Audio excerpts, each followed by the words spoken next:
presentation of Fox Sports. We are Fox. We are Detroit. Tigers baseball on Fox Sports Detroit is presented by Bell Tire.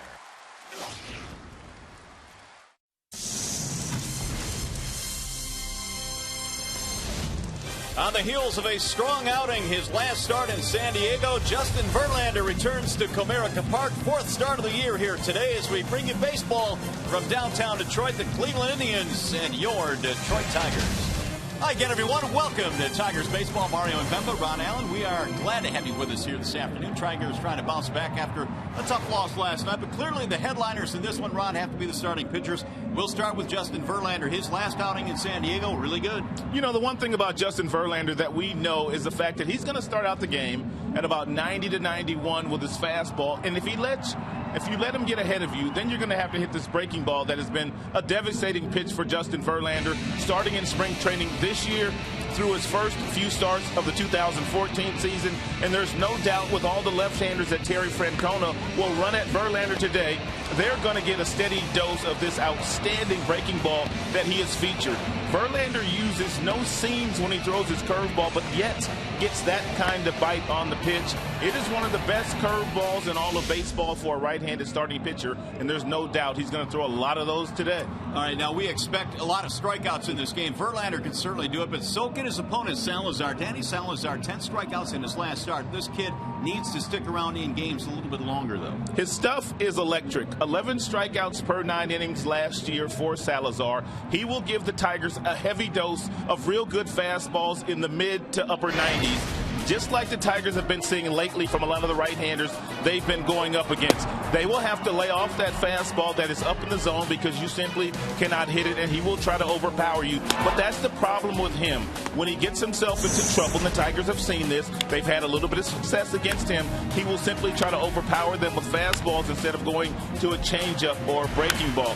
Mickey Callaway, his pitching coach, is encouraging him not to necessarily go harder in pressured situations, but to take a little bit off, keep the hitters off balance. Once Salazar learns to do that like Justin Verlander, he's going to be a really good starting pitcher. All right, should be a good matchup here this afternoon. Tigers going for the split in the series. After a short break, we'll send you back to the Call Sam Studios. Check in with Shannon Hogan. Last time Miguel Cabrera faced off against Salazar, he homered against him. We'll see what happens today. Tigers Tribe next.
Park, where we have baseball this afternoon on a gorgeous day here in the Motor City. The Tigers and the Indians wrapping up this 2-game series. Justin Verlander set to go to work. Michael Bourn digging in for Cleveland. And the first pitch of the ball game is a strike called on Michael Bourn. Indians won the opener last night. Tigers made a comeback bid in the 9th inning but fell short.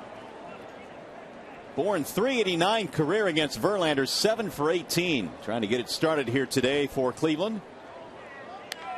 And he slaps one back to the screen. No balls, 2 strikes. Bourn last night in his first game after coming off the disabled list was 0 for 4. Many of the players were wearing ski masks last night. It was so cold, but it's a much more warm day here. Although it's not exceedingly warm, it's much better than last night. Ball inside, 1-2 on Bourn. That is one of 2 ways you can get Bourn out. Once you get ahead of him, you can simply go to the bottom of the zone with a good breaking ball to see if he'll chase that. If he doesn't, you can go upstairs with a fastball. 1-2 is low and in again, and the count evens now 2 balls, 2 strikes. We talked about Justin Verlander at the top of the hour and the fact that his curveball this year is the best that I've seen it in a long, long time. And he's been fearless with that pitch. He'll throw it when he's ahead. He'll also throw that pitch when he's behind. He's also throwing that pitch at different speeds these days. Well, he certainly had it working in his last start against San Diego. He had 8 strikeouts total in that game, which was a season high for Justin. Very patient night last night in the first couple of innings for the Cleveland Indians hitters against Anibal Sanchez. He threw 104 pitches in 5 innings, and they were able to get into the Tigers' middle relief. No doubt that will be their plan again this afternoon against Justin Verlander. Full count now on Bourn. 3 balls, 2 strikes. Crowd still filing in here this afternoon. On a sunny day here in the Motor City, the Tigers homestand continues. And now Verlander ready with the 3-2 pitch. And he walked him, ball 4, so Bourn gets a leadoff base on balls. Check out the rest of the starting lineup for the Cleveland Indians, brought to you by your Metro Detroit Chevy dealers. Swisher and Kipnis will follow here in the first. Santana playing third base, followed by Brantley and Asdrubal Cabrera, and a bottom 3 of Murphy, Gomes, and Chisenhall for the Indians. Here's Nick Swisher. Well, in last night's ball game, the Tiger starter Sanchez walked the first 3 batters that he faced. One of them came around to score. Swisher had one of those walks, and he looks at ball 1 outside. Michael Bourn over at first base has very good speed. If he is able to get a good jump against Verlander, no doubt he will take off for second. But you can't get a good secondary lead against Verlander because he has a very quick move over to first base. And since the beginning of the 2006 season, Verlander has 24 pickoffs. Well, he will certainly keep an eye on Bourn, who came over to the American League with a reputation of being able to steal a bag. In fact, he led the National League 3 straight seasons in steals. He had a difficult time last year, though, gauging American League pitchers. He said they paid a lot of attention to him. There was a lot of slide steps. There was a lot of pitch outs. But the thing that he says, even if he can't get a good jump, the fact that they're paying so much attention to him takes some of the attention away from the batter, and sometimes pitchers make mistakes to the number 2 hitter. Yeah, there is value to that, no question. In fact, when you look at Bourne's numbers, he attempted 20 fewer stolen base opportunities last year, or attempts, I should say. And here are the career numbers: 80% as a base stealer. His next one will be a milestone, 300. Hopefully not right here. 1 ball, 1 strike on Nick Swisher. 1-2. Real good changeup there to Swisher. A lot of these hitters Verlander will go up against today, he will use the curveball against them. But against Nick, the changeup is a good pitch fading away from him.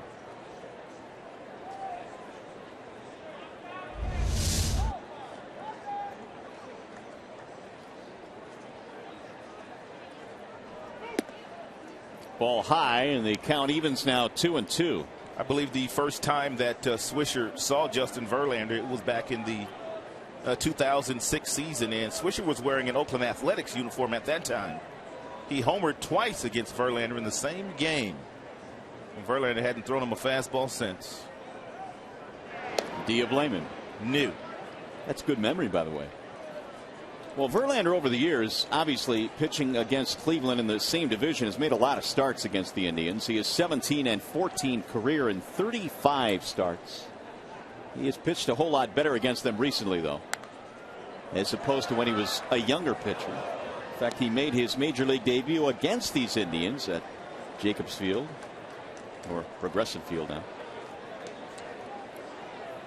Of all the teams that Verlander has gone up against in his career, this Tribe bunch, he has the highest earned run average against them.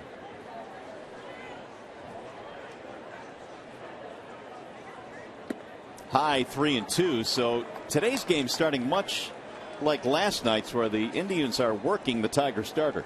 Well, no doubt that Michael Bourne will be on the move on the next pitch.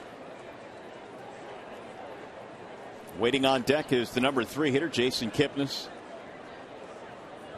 3-2, runner holding, and a swing and a miss. Wow. Boy, that worked out for them. It sure did. Verlander came back with another changeup to Swisher, and he was not able to lay off this one.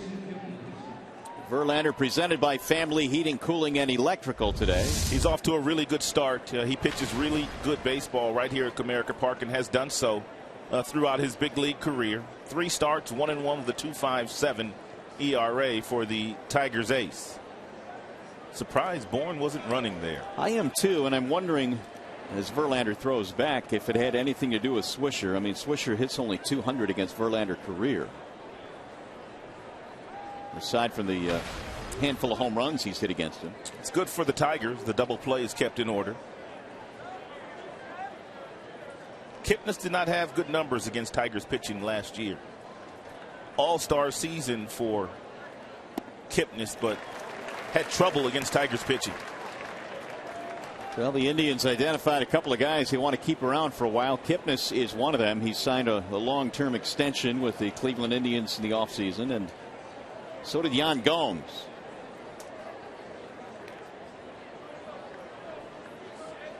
Oh, 0-1 on Kipnis. Good bender in for a strike, and the count is 0-2. Already a steady diet of breaking balls thrown by Justin Verlander in this first inning.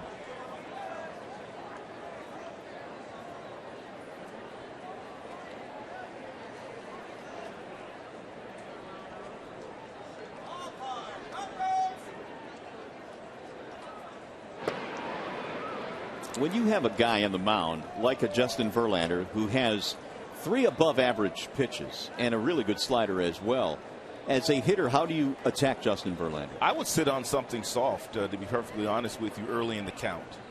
Me personally. Hard hit grounder to short. Nice play there by Gonzalez. Flips to second. One in the double play. I see you, Gonzalez. Right from the glove to Ian Kinsler on to first base.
Ian Kinsler getting set to start things off here for Detroit. The Tigers starting lineup presented by the Southeast Michigan Ford dealers.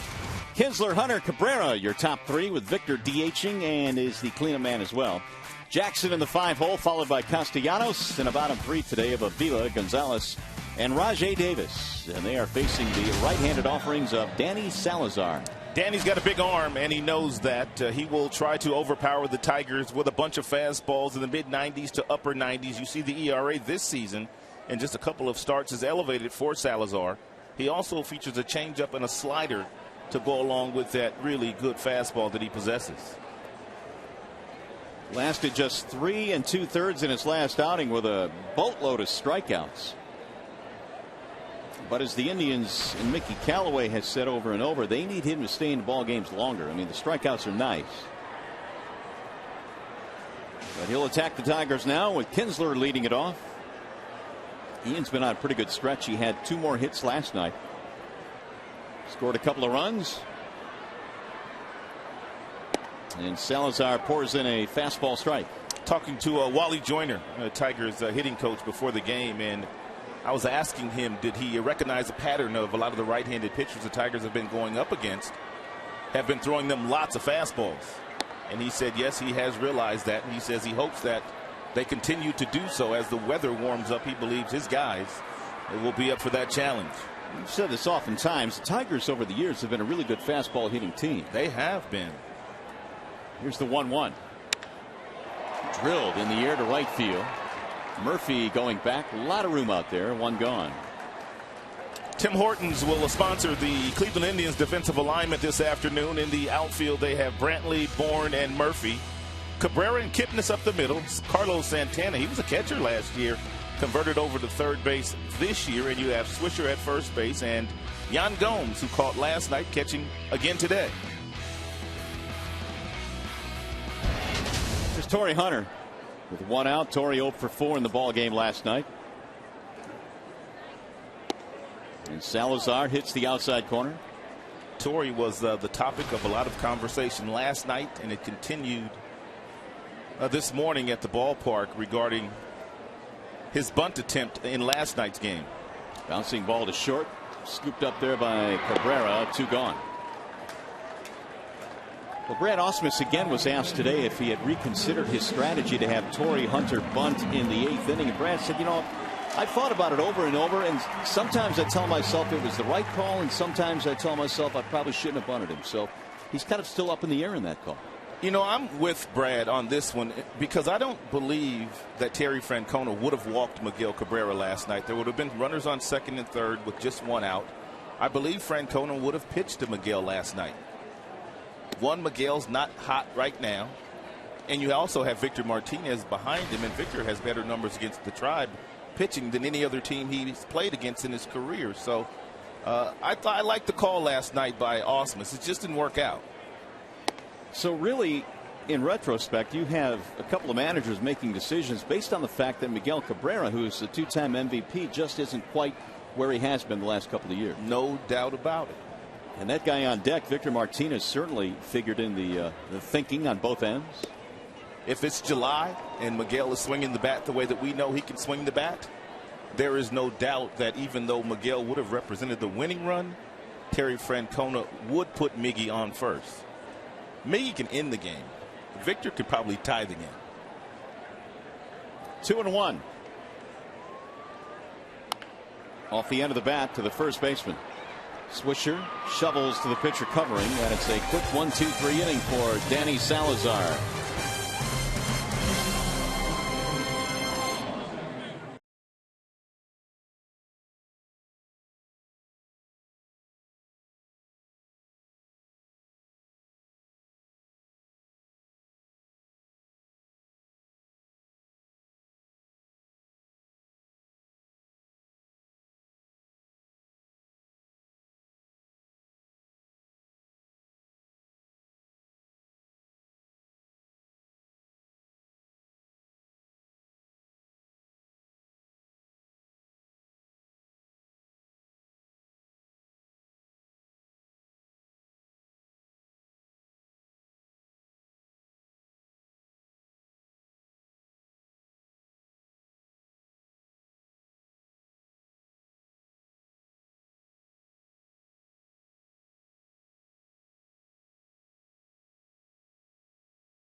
On Fox Sports Detroit is brought to you by Comerica Bank, and part of Detroit and the community since 1849.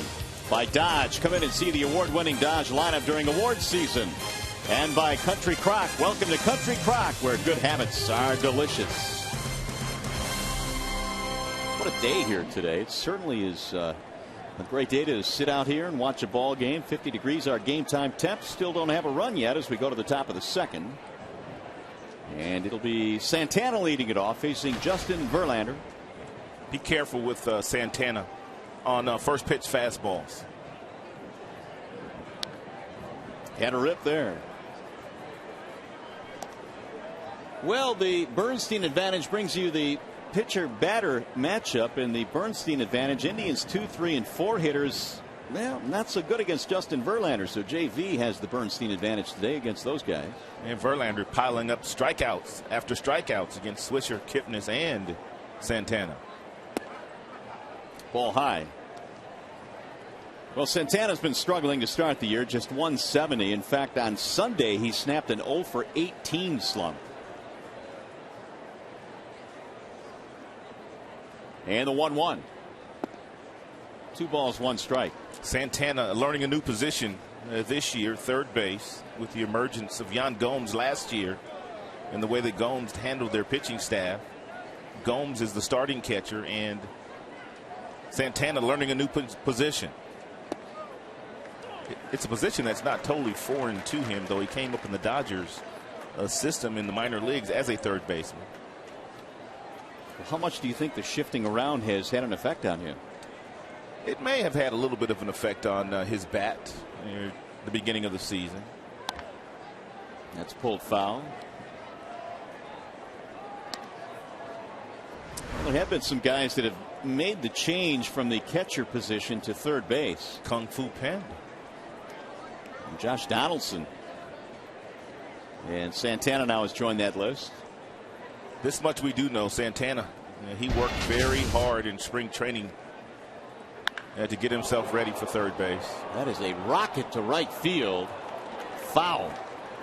Their third base coach, Mark Sarbar, he and Santana were out very early every single day in spring training, learning the new position. He's a very good athlete, so they feel like he'll be able to make that transition over there. But he worked extremely hard at learning the new position in spring.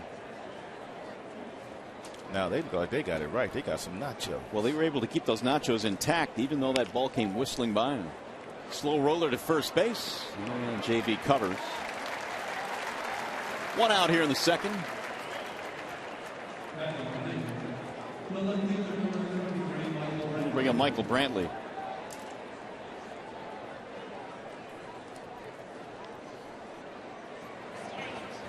Brantley at 275. Hit by pitch last night, was 0 for 3. Brantley, good fastball hitter, and gets himself set very quickly. It's hard to throw fastballs by him. You have to keep him off balance with good off-speed pitches. He also has monster numbers against Verlander. He's not afraid, is he? 395 versus JV.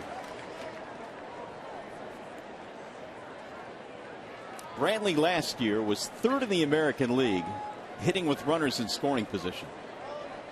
He was awfully clutch for them. 1 ball, 1 strike. In fact, he was 375 with men in scoring position. Really good all-around player, the son of Mickey Brantley, former big leaguer. There's not one tool that just kind of sticks out, stands out regarding Brantley, but he does everything well. He's a good defender with an accurate arm. He can run the bases. He can steal you a base. He can hit for average. And he's got a little pop in that bat, too. Probably one of those guys that Jim Leland would refer to as baseball player. Yes. Just a good baseball player. The 1-2 is fouled back. That is one thing that he will do. He's a good fastball hitter, and because he is such a good fastball hitter, sometimes he thinks he could get to that mid-90s fastball upstairs, but he can't do it against Verlander.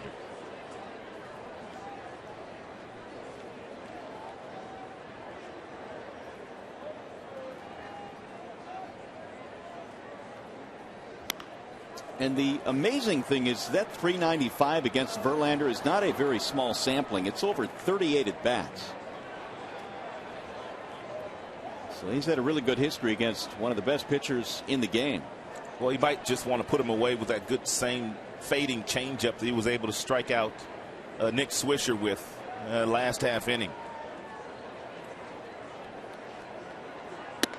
Inside and high. Heater up and in at 94 from Verlander.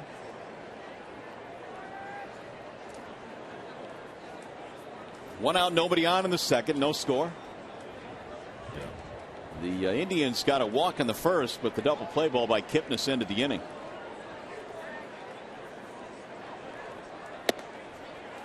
Fill it now 3-2. Another fastball, this one high and away.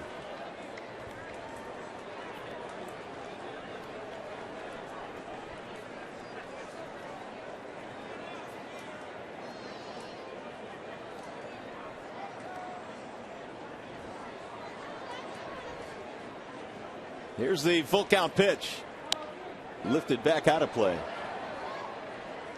Here's what Brantley seemingly does very, very well, and that's spoil pitches until he can find something he can handle.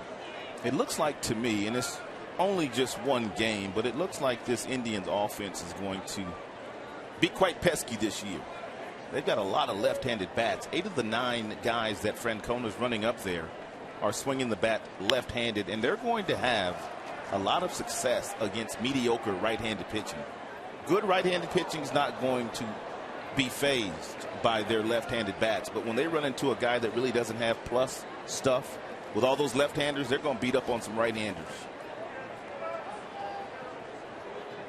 Well, they when you started looking up some numbers of some teams in the Central, they scored over 100 more runs than Kansas City's offense did last year, which I thought was somewhat surprising. 3-2 is swung out and missed, and finally Verlander is able to take care of him with a fastball. Second strikeout of the game for JV. And Verlander got tired of messing around with Brantley, so he simply just threw him a fastball right down the middle that he was able to get past him.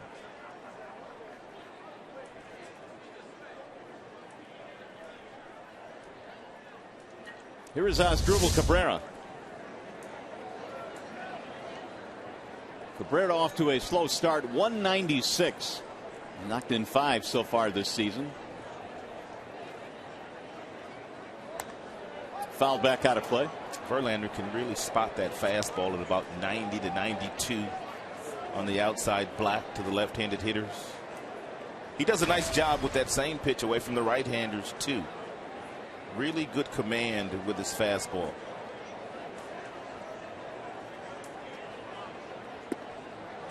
Strike called. This has not been a good matchup for Asdrubal Cabrera. You saw the numbers. It was 204 lifetime against Justin.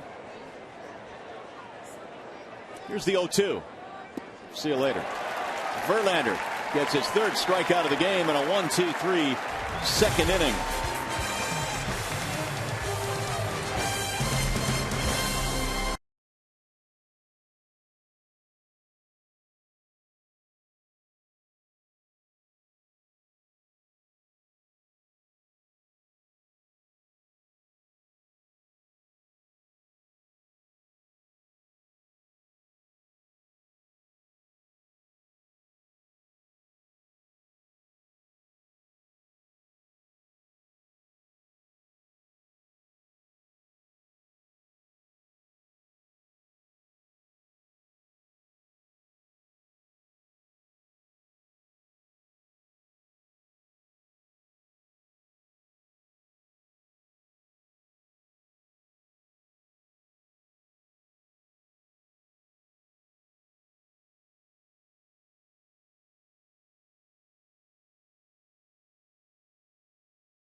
No score, I should say. Here are today's game conditions. They're presented by Ace Hardware and the Scott's Company. And we told you it's a pretty good day today. 56 degrees. Our temperature here this afternoon. A little bit of a wind, not much. It's dry. That's the big thing. And it's cool but sunny. So a somewhat comfortable day here at the ballpark.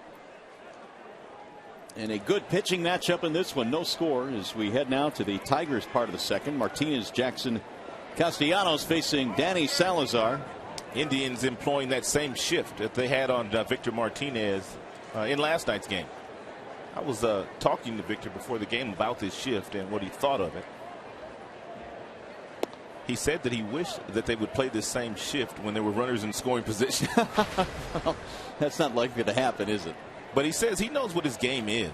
He says he's not going to try to hit the ball over the fence. He says he will simply take that base hit the opposite way if they throw him something on the outer third of home plate. Although he did hit one over the fence in Los Angeles in the second game of that series, turned out to be the game winner. But here's that shift that he is facing. He had 2 hits in last night's game. He beat the shift on both of those. Tries to shoot one the other way and he sends it foul. Victor uses probably the heaviest bat on the team. It's 33 ounces, 34 inches, 33 ounces. He said he started using that bat a number of years ago at the recommendation of Jermaine Dye, former Chicago White Sox outfielder. He said Dye just seemed to hit the ball extremely hard every time he was up there. And that one is a soft line drive straight into the shift. And Victor noticed that. He said, why does the ball sound so loud coming off your bat? And he said, Dye says, well, I use a 33-inch bat. Victor said he tried that. And he's never gone back to 32 inches, 32 ounces. Here is Austin Jackson coming up. If you're wondering, most guys in the big leagues use 32 ounces and below. Not many guys use 33 ounces anymore. Do you remember what Willie Horton told us he used? Willie Horton was probably like a 38 ounce bat. Willie used big bats, 37 ounces, 36 ounces. Big arms, barrel chested. That's why. And that's off the end of the bat foul. 1-1. Haven't seen Muldigger. No. This homestand. Hope he's doing fine at home. Here's the statue of Mr. Horton out here at the ballpark. Might have to give him a call after the game. Check on Willie. That's a good breaking ball right there thrown by Salazar. If he could start to do that in situations where there's runners in scoring position, that's his changeup. And a good one. Ooh, it is.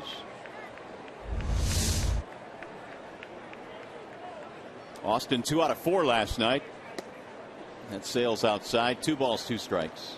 97 with that last heater thrown by Salazar. His average fastball is one of the highest averages of any of the starting right-handers in the game. He averages in the mid-90s. Missed the corner that time. 3-2 now on Jackson.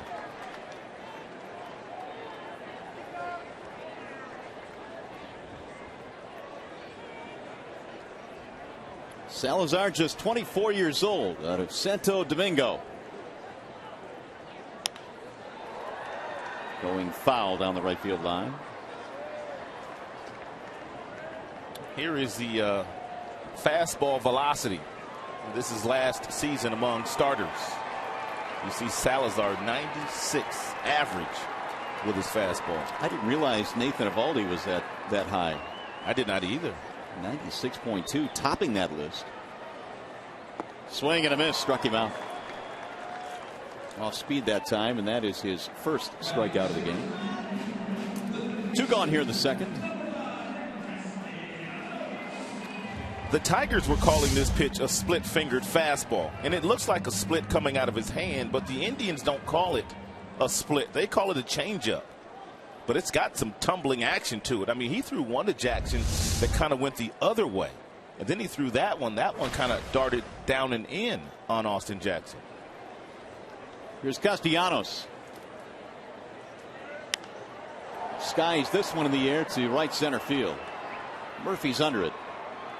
And for the second straight inning, a 1-2-3 inning for Danny Salazar. And Tigers baseball today is presented by Bell Tire.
By Arby's. Try Arby's 2 for $5 mix and match deal today.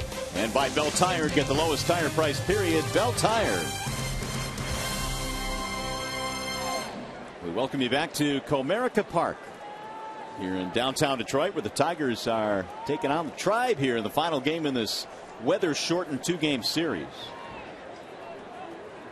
JV back to the hill. He has faced 6 batters through the first 2 innings, allowing a walk but getting a double play. David Murphy leads it off. 7-8-9 coming up for the Tribe. A couple of homers this year for Murphy. He's 0 for 3 in the series. And he looks at ball 1 outside.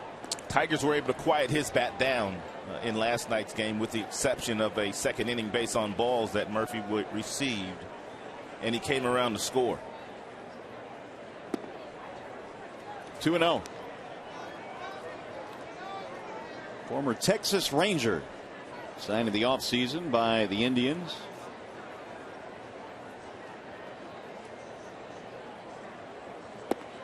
(3-0) the count. Murphy coming off a down year. It was a couple of years ago in which he hit .304 back in the 2012 season, but the average dipped severely last year. Signed a 2-year contract with the Indians. And it's in there, a strike. Still possesses some power. I mean, he's a guy that can leave just about any ballpark. He's had 6 straight years of double-digit homers. 3-2.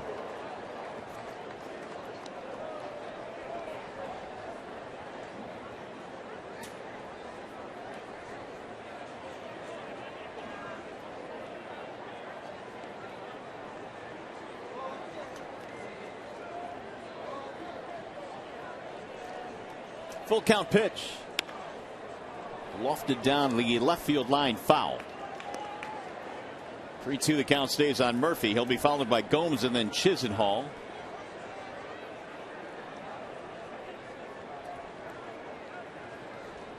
Neither team with a hit at this point.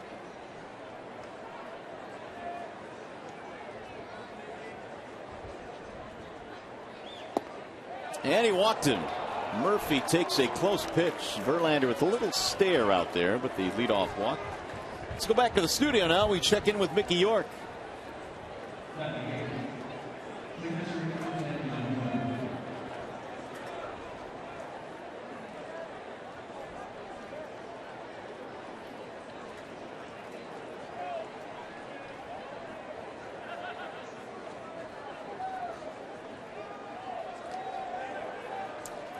Well, let's just keep it hugs and we'll be okay, Mick. Thank you. It's about time Mickey showed up down here.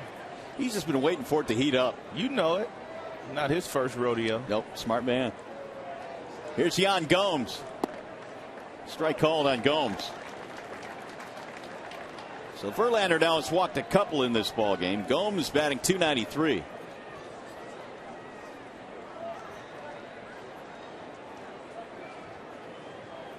Two out of four last night. Gomes had what turned out to be the winning hit, a 2-run triple. Missed it outside. 1 ball and 1 strike. You don't very often see catchers hitting triples, but Gomes did just that in last evening's game. Breakout year last year, earning him a 6-year contract.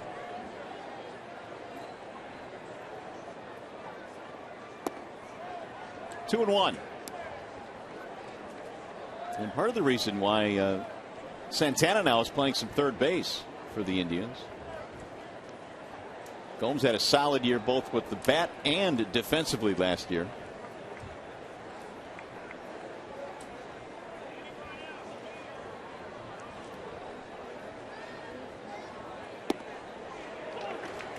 Two and two on Yan Gomes.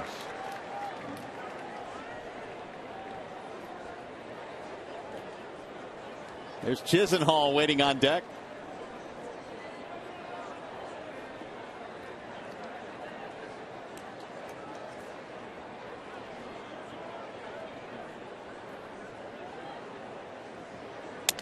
Broken bat, softly back up the middle. Kinsler tags the bag 1. Hey, there's another double play. That one goes 4-3. Got in on his hands that time. That's where you have to pitch Gomes. You have to get in on him, just as Verlander did. He sawed him off. A little humpback line drive to Ian Kinsler.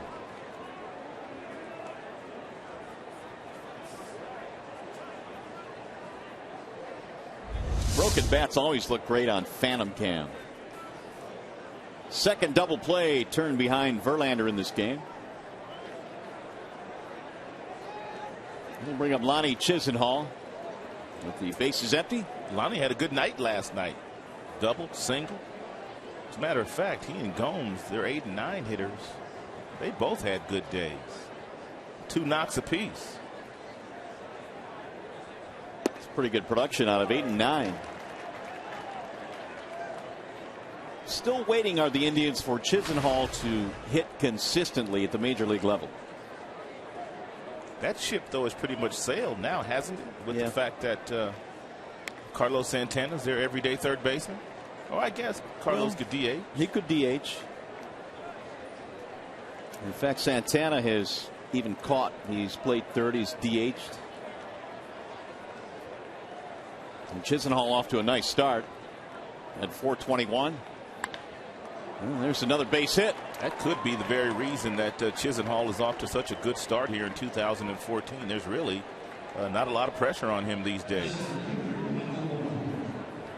First hit of the ball game for either team in this one. Here's Michael Bourne.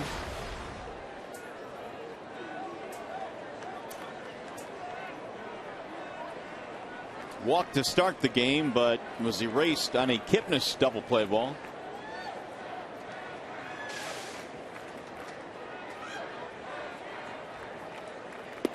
Bourne looks at a strike. Former National Leaguer, much of his career over in the NL. Houston Astros, Atlanta Braves, Philadelphia Phillies.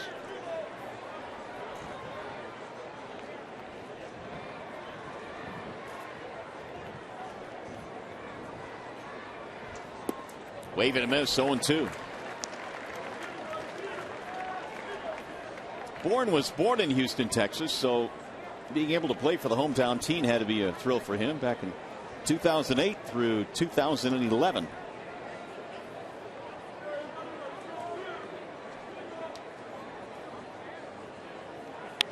Back up the middle, that's into center field. Back-to-back changeups thrown to Michael Bourne, and Verlander was able to get ahead of him.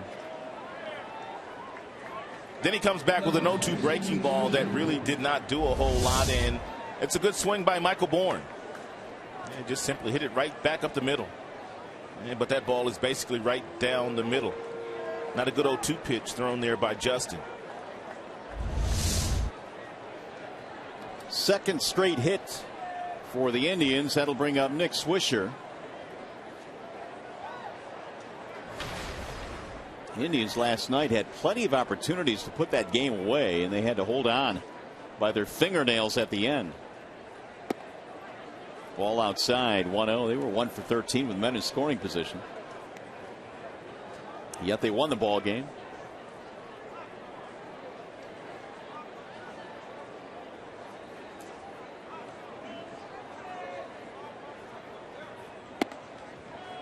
Two and 0. Told you that Terry Francona has 8 left-handed guys in the lineup today that swing the bat left-handed.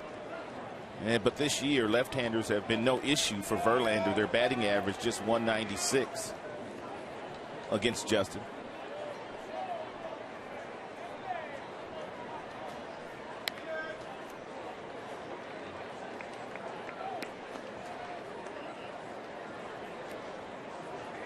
Swisher now 0 for 4 in the series.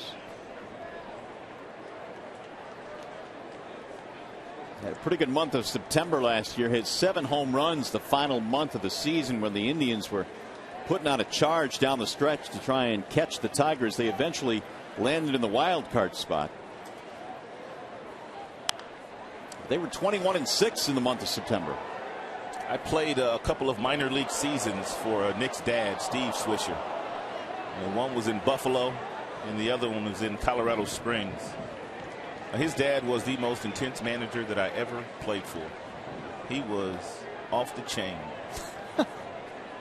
Borderline crazy. Why do you say that? What were some of the things he would do? He liked to win, man. He liked to win. Here's the 2-2. Borderline crazy. Steve Swisher, one of my all-time favorites. Well, there's the split on Verlander. He has thrown 60 so far, 40 of them strikes. Dave Clark, Tigers' third base coach, was on that Buffalo team. I believe he may have been on the Colorado team as well for just a spell before he got called up to the Indians. It was fun to play for Steve. I mean, he just loved to win. He didn't like the players fraternizing with one another. I mean, that's kind of he was old school. He was old school. Oh. He didn't like us talking to the other team. The 2-2. I remember Nick running around. He was a little bitty fella at that time.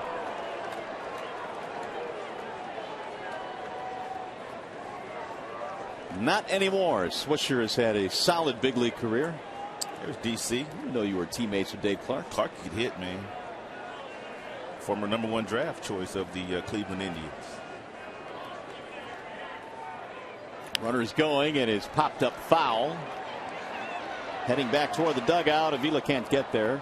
It is back into the dugout, into the seats.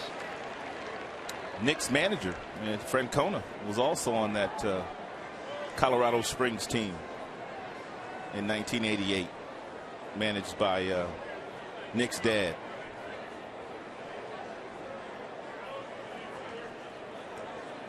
What kind of year did you have at Colorado Springs? That was a good hitting park. I drove in 100 that year. Did you? Yep. I parlayed that into a few nickels too over in Japan. I sure did. I'm venturing to guess it was more than just a few nickels. 3-2 pitch. There you go. Negative, and the bases are loaded. So that's going to bring up Kipnis now.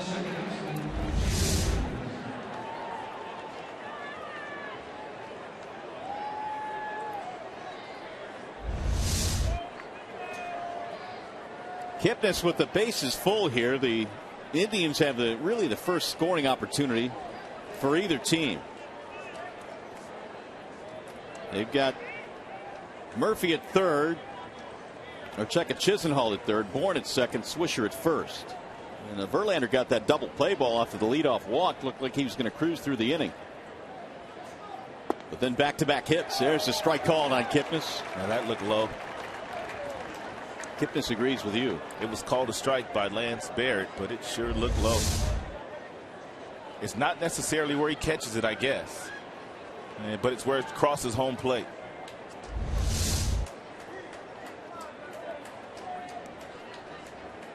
Here's the 0-1. Well, Kipnis now is in the hole 0-2. Well, the one thing that Verlander does not want to do here, he does not want to make another mistake with either the changeup or the curveball. So if he does throw either of those pitches, he needs to make sure he gets on top of it and he buries it down in the bottom of the strike zone. And Avila will simply have to block it if he bounces it. Otherwise, go upstairs with the fastball. Kipnis will chase fastballs upstairs. Swing and a miss. He struck him out. Verlander strikes out Kipnis with the bases loaded. Outstanding curveball there by Verlander.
Alex Avila will be leading things off. Our predictions for today's Fox Sports Detroit Tigers Player of the Game, presented by McDonald's new Bacon Clubhouse Burger, are. I'm going with Ian Kinsler today. Well, I went with Alex today. I know he's going to call a good game because he does that every single night, but he also was very encouraging swinging the bat last night for me. A couple of base hits in his final 2 plate appearances.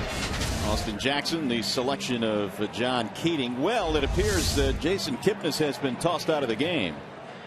Breaking ball down, but that really wasn't the issue. The issue was on the very first pitch of the at-bat. How do you throw a guy out and he's walking away? Well, what he said as he was walking away must have been severe, I suppose. Mike Aviles will take over now at second base, so that's a big loss for the Indians. Although Aviles, a good player in his own right. Very first pitch that Verlander threw to Kipnis was called a strike by the home plate umpire, Lance Barrett, and it was borderline at the bottom of the strike zone. And that's what bothered Kipnis, who eventually gets tossed out of this game. Kipnis told Lance Barrett that Verlander did not need that kind of help. Which is the truth. Avila batting 192. Gonzalez Davis to follow against Salazar. Fastball high. 1 ball, 1 strike. Avila 2 out of 3 with a walk in the ball game last night, and he hit a double to right center field that ended up at third base when it was misplayed. Looked like the Tigers would tie the game, but he was stranded. Here's the pitch that Kipnis did not like. It's a fastball that is at the bottom of the zone. Caught clearly low by Avila, but it may have crossed the plate at the knees, and Kipnis took offense to that. Well, Foxtrack said it was a strike, but it clearly looked like you can understand why Kipnis was upset about it. It did appear low. Here's the 1-2. Swing and a miss. Well, Vila's out. If you're Kipnis, you're thinking to yourself, one, I did not have good numbers against these guys last year. Two, don't have great numbers against Verlander. And then you're going to call that pitch and put me in the hole with the bases loaded. So you could understand his frustration. So the Indians are without their number 3 hitter for the rest of the day. Here is Alex Gonzalez. Gonzalez made a really nice defensive play in the first inning. As a matter of fact, took a base hit away from Kipnis. 6-4-3 double play. Strike called on Gonzalez. 0 for 3 in the ball game last night.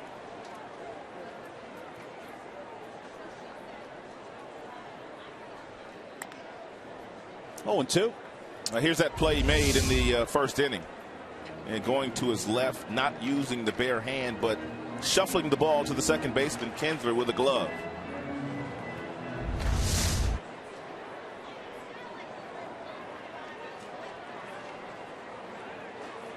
Salazar ready with the 0-2. We couldn't hold up. Struck him out swinging. 2 gone. Hey, the Halos are coming to town. The Tigers taking on the Los Angeles Angels in a 3-game weekend series tomorrow through Sunday. Tickets are on sale right now and still available. For tickets, call 866-66-TIGER or visit tigers.com. It's always fun when Mike Trout comes to town. You always love to see the best players in the game, and he clearly is up there as one of the top 3 electrifying players in this game. Albert Pujols is also off to a pretty nice start this year for the Halos after missing a lot of games last year with that plantar fasciitis. Angels off to a 7-8 start, but they got a walk-off win last night against the Athletics. A's leading the American League West at 10-5. They're pitching, and they've got some good pitching. They've got depth too. Where do they get it from? I don't know. Guys you've never heard of. It's an endless supply. Inside, spinning Davis out of there. 2-1.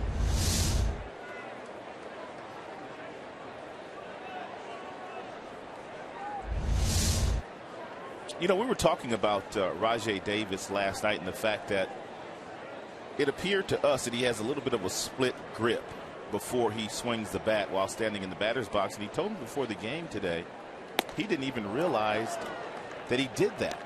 He said someone else has brought that up to him, that it looked like he had a split grip, one of the other announcers, but he says consciously he thinks that both of his hands are together. They look more together today. Yeah. Last night they were a little bit more split apart. It's a soft line drive to right, base hit.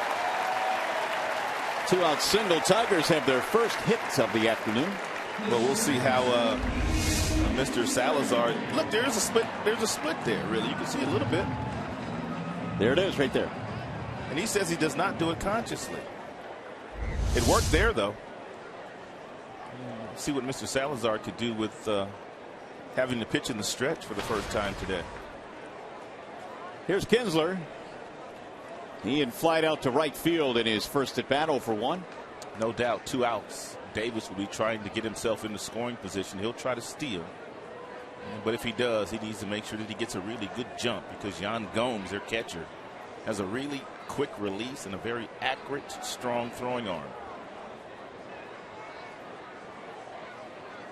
But Davis is not afraid of anybody.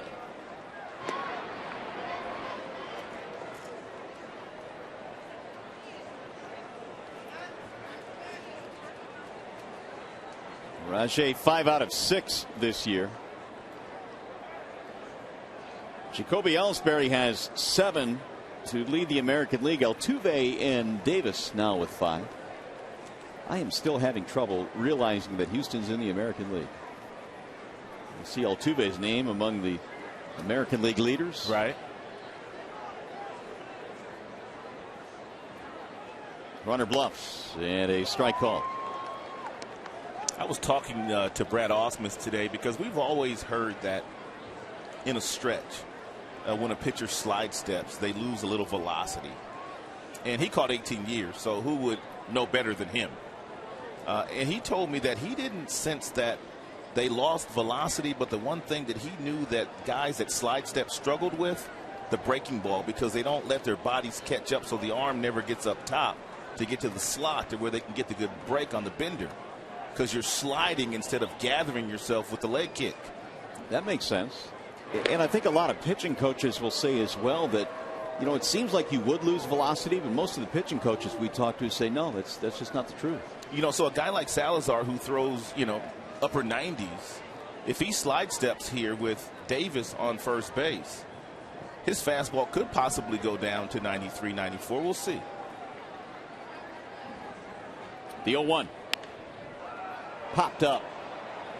Looks like there's room for Swisher, and that is that for Detroit. No runs. They get the first hit of the game, and we've got 3 in the books.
Hashtag Detroit fan photo for a chance to have it shown in our broadcast later in the game. Brought to you by AT&T. There's the hashtag Detroit fan photo, and your photo might be featured a little bit later on. Well, we go to the 4th inning, and neither team has a run, although the Indians had the bases loaded back in the 3rd with 2 outs, but Verlander came up with a big strikeout of Kipnis, and it resulted in Kipnis being ejected from the game, his first career ejection. Here's Santana, Brantley, and then Cabrera to follow. 4, 5, and 6 for Terry Francona. Big swing there by Santana. Carlos bounced out 3 unassisted in his first at bat.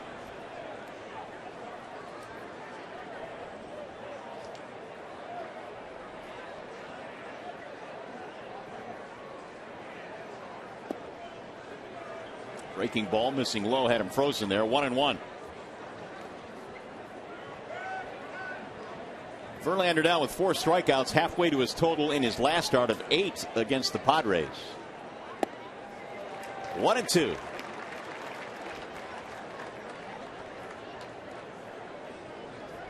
Verlander pitching so well down the stretch last year and then into the postseason for the Tigers. Really seemed like a different guy than he was the first 2 or 3 months of the year. He fought his mechanics for the first 4 months of the season last year.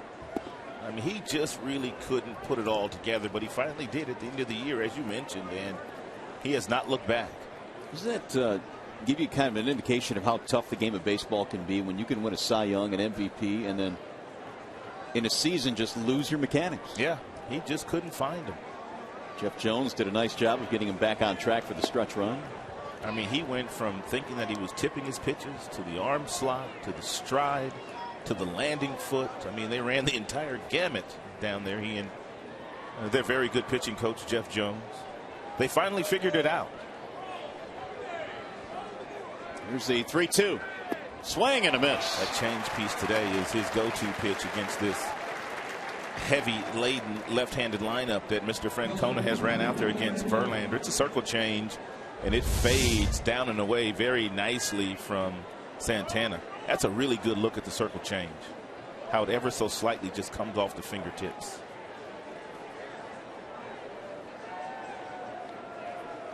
And there's your result. Verlander threw 29 pitches in the third, jumping his pitch count up. It's a high fly ball to straightaway center. Jackson just about in his tracks.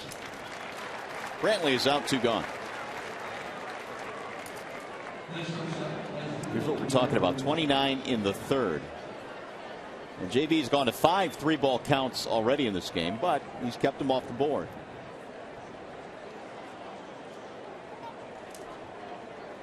Here's Cabrera. Strikeout victim himself back in the second.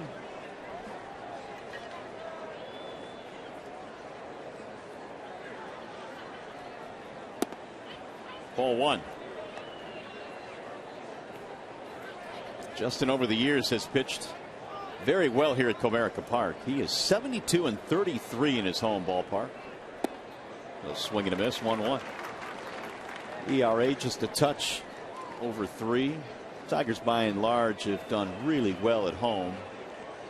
They have really held serve over the last few years in their home park. Bunted, third base side. Verlander off balance throw. Forget about it. Throw it away. Cabrera's on his way to second. He'll get in there standing up. And JV had no shot at all at getting Cabrera there. That is a great point, and that is the very reason why Justin Verlander, after he gets over to this bunt, and a very good bunt by Cabrera on the 1-1 count, he simply should have just picked it up and ate it and just walked back to the mound to get this next hitter out. David Murphy. Always seems to be that little guy on your shoulder that says, throw it, you can get him. Verlander, good athlete on the mound, and there's probably nothing on that mound that he feels like he can't do, but that is one that he probably shouldn't have thrown. Single E1. Murphy cuts and misses. Did you hear the story how news got out about David Murphy's contract? I did. I was reading that today. His young daughter Faith, 5 years old, went to school, and this is before it was announced, but they had already agreed, and it was right around Thanksgiving time, so they were talking about the pumpkins, the Indians, all kinds of stuff, and she blurted out, "My daddy's going to be a Cleveland Indian." And so everybody in the school knew, obviously, that David played for the Rangers, and someone tweeted it or sent it out that way, and next thing you know, the news is out there. His 5-year-old daughter let it out. 0-2 the count on Murphy. And the Indians shortly thereafter put a memo out saying you are no longer allowed to leak information to kindergartners. Jokingly, of course. He told his 5-year-old daughter Faith, and she went to school with it. Social media is something, ain't it? It is. It happens quickly. Here's the 1-2. High, 2-2. Murphy had a walk, was erased on a double play ball back in the third. Yan Gomes on deck.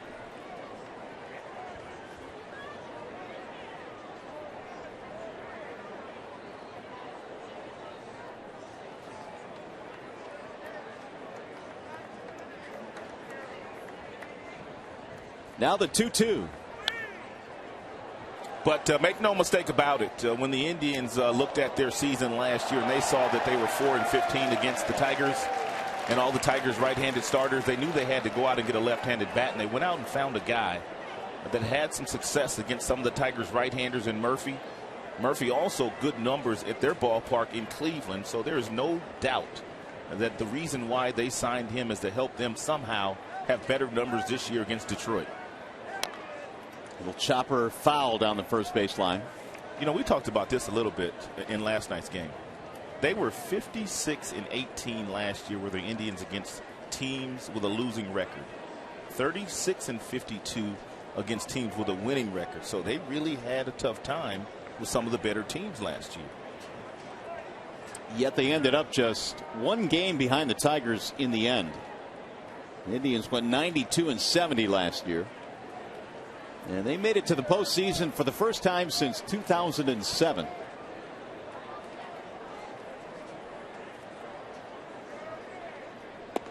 Bender is outside 3-2. It was also Terry Francona's first year there as their manager. Terry spent 1 year doing television after being fired from Boston and then resurfacing in Cleveland.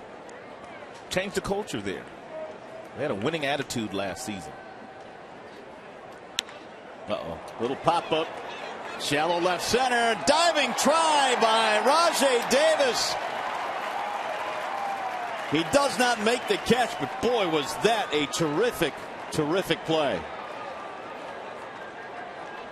The Indians get a run on the bloop single by Murphy. And that air is looming large now, made by Justin Verlander. Here's a changeup that Murphy is out in front with the body, but the hands stay back and uses one hand just to flick it in the left field. You can see the ball clearly bounces right off the glove of Davis. I didn't think that he hit the glove first. He nearly caught that. So Murphy gets his 12th RBI already this year.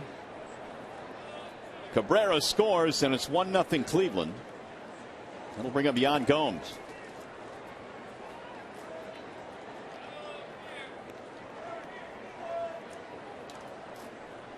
The throwing air indeed is really big in this inning. That put Cabrera in scoring position, and a bloop single by Murphy, cashing him in. There's a chopper hit toward third. That's going to be a foul ball.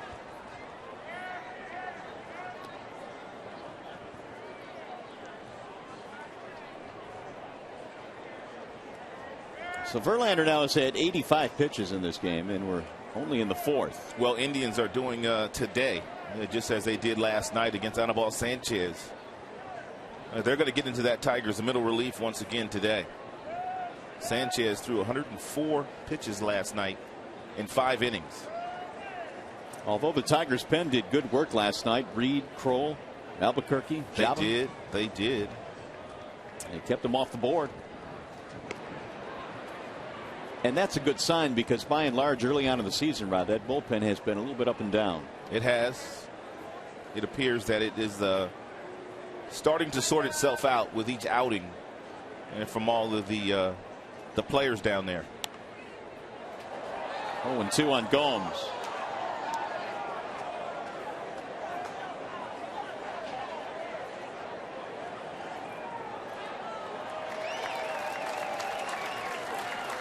One run on 4 hits for the Indians. No runs on 1 hit and 1 error for the Tigers.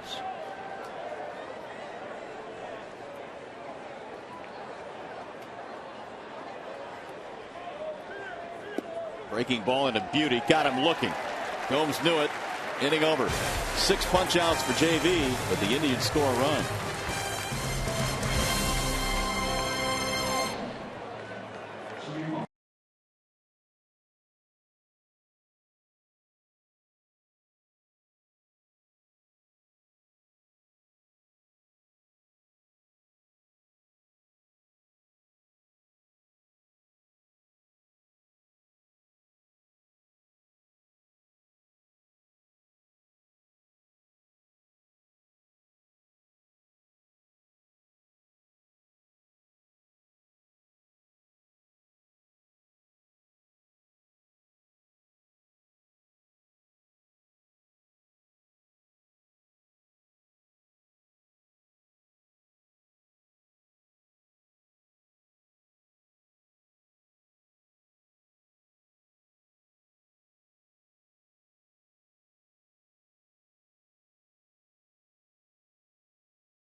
Sports Detroit is brought to you by the Sam Bernstein Law Firm, official legal services sponsor of Fox Sports Detroit, and by AT&T Rethink Possible. Back here at the ballpark, Mario and Pemba alongside Rod Allen. Glad to have you with us here today as the Tigers battle the Indians here in the final game in the series. And as advertised, Rod, we figured with Salazar and Verlander is going to be a pretty well pitched ball game. And it has been that way. Verlander, his last start against the Padres, he threw a lot of curveballs. With all these left-handers in the Indians lineup, he has gone to his changeup. It's been a good pitch. He made the one mistake on fielding the bunt by Cabrera, then throwing it away, and that meant he had to face their best RBI guy in Murphy, and that's the difference in the game right now. By the way, that green tie looking sharp today. Thank you. Salazar back to work, and he drops in a breaking ball. Strike called. Salazar is doing something a little bit differently here today against Tigers hitters. He does have that good firm fastball at about 95, but he's also incorporated some really nice breaking balls, and his split finger / changeup is absolutely filthy. That pitch moves all over the place. And right now the Tigers have not been able to do a whole lot with it. There's a chopper hit to third. Short hop scoop there by Santana. Here's that changeup or slashed split-fingered fastball that he's featuring here today. This isn't that bad against Jackson. Look at the action on this pitch. That acts like it's a slider going down and away from Jackson. And then he strikes him out on that pitch that goes the other way. So he's getting a lot of different directions with that changeup he's throwing. Here's Cabrera, who bounced out his first time up.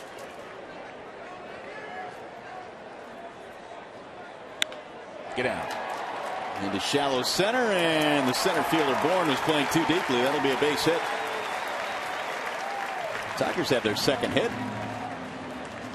It's just odd to see teams playing Cabrera to pull, which a lot of them have been doing, obviously, with the way he's swinging the bat these days. I don't think he has one hit to right field yet this year. I think all of his hits have either gone to straightaway center field or left field. 1 on, 1 out. Victor Martinez will stand in. He hit a ball right into the shift that they were playing the last time when Kipnis was in short right field.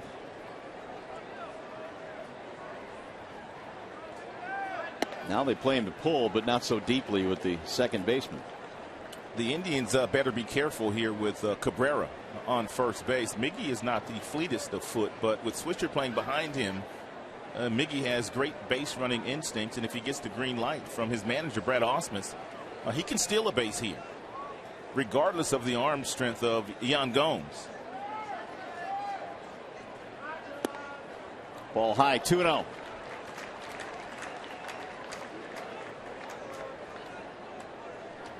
Martinez 2 out of 4 in the series.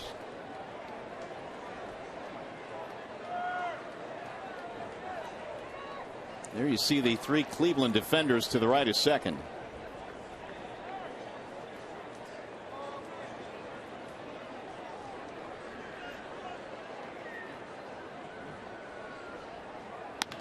Slice to left center field. That'll get down. Base hit. Cabrera hits the bag at second. He's going to third, and the throw will come back into second base. And the Tigers are in business now here in the fourth.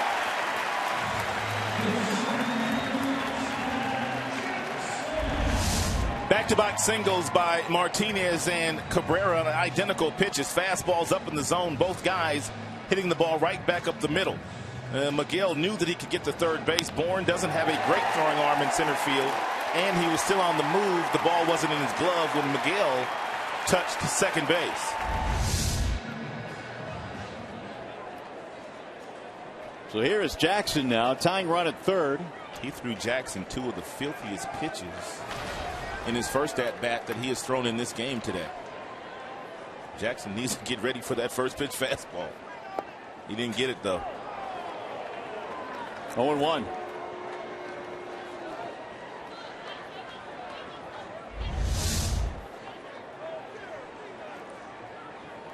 Nice little tight breaking ball there thrown by the young rookie phenom, Danny Salazar. Driven in the air. Left center field. Bourne calling off his left fielder. This will score a run as Cabrera comes trotting in. Sac fly. And an RBI for Jackson.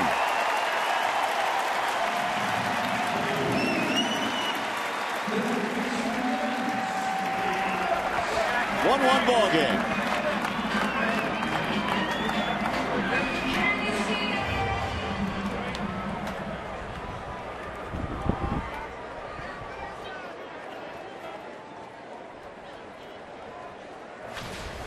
Here's Castellanos, who flied to right field on the first pitch he saw from Salazar back in the second.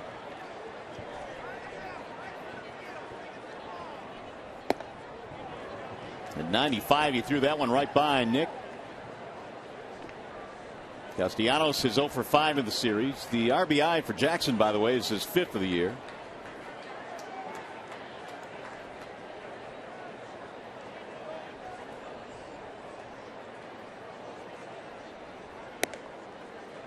Laid off that one. 1 ball, 1 strike. In fact, all 5 of the outs that Castellanos has made in this series have all been fly ball outs. 4 last night, 1 today.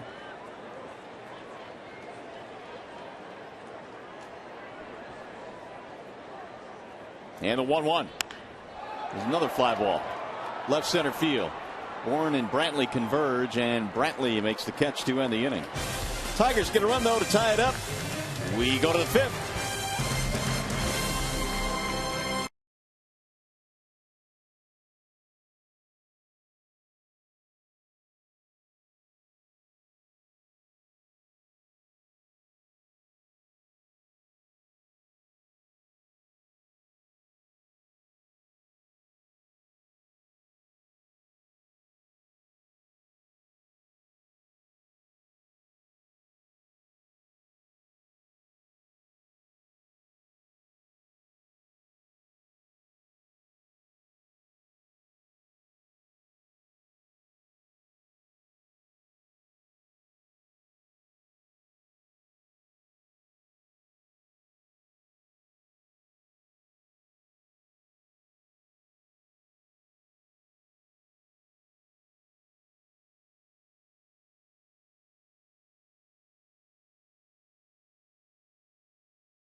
Tied up. It's a 1-1 ball game, and it's April in the D on Fox Sports Detroit. Join us tomorrow. Game 1 of the Stanley Cup playoffs. Red Wings head to Boston to take on the Bruins. Game 1, Red Wings Bruins, tomorrow at 7 p.m.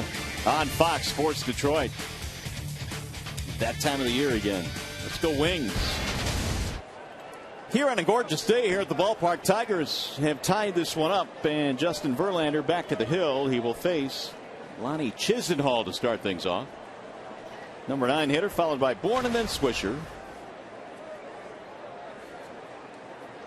JV through 4 innings has thrown 87 pitches. Meanwhile, Salazar only 47 pitches. Big disparity there between the starters. Well, the one thing that Salazar did not do very well his last outing, he did not limit the amount of pitches that he threw, and he didn't last very long. Much different story today. Chisenhall with a base hit. Was back in the 3rd. In there for a strike. Already the 3rd hit of the series for Lonnie Chisenhall. Pretty good spring camp this year. 306 for the Indians. Ball high. Bourne and then Swisher to follow. We're in the 5th inning at Comerica.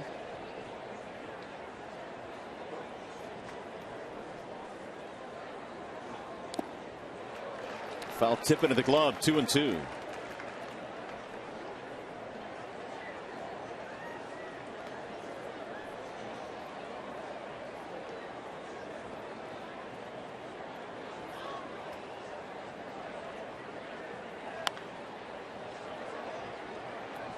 Lonnie is a former first-round pick of the Indians, 29th overall back in the 2008 draft. He's been up and down with the Indians each of the last 3 years. Hit .390 at AAA at the start of last season and spent the rest of the year with the Indians. It's got to be right. Here's the 2-2. Ground ball, base hit, left field. Chisenhall, another hit in the series.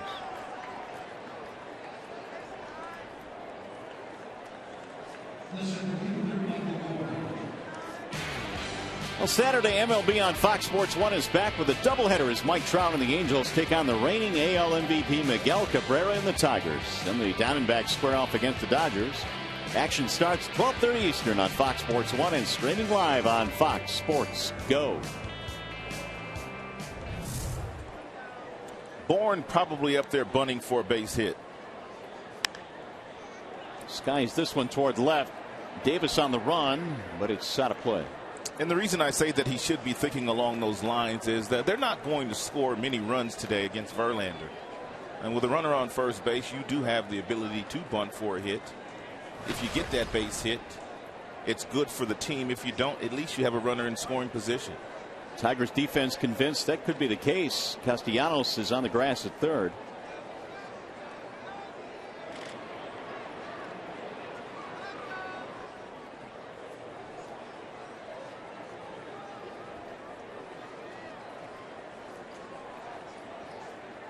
Cabrera holding the runner at first base.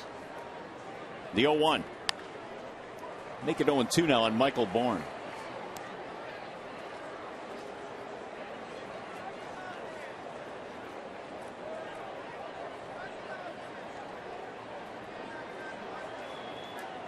Justin clearly wants to make a better 0-2 pitch here to Bourne than he did his last time up. Last time up, 0-2 breaking ball, base hit up the middle by Bourne.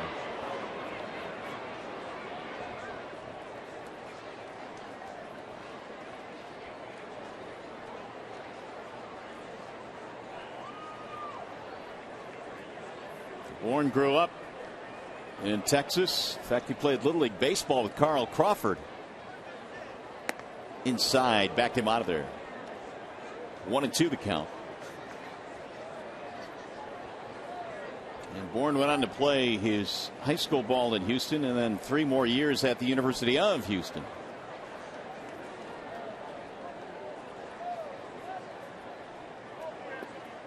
Two and two now on Michael Bourne.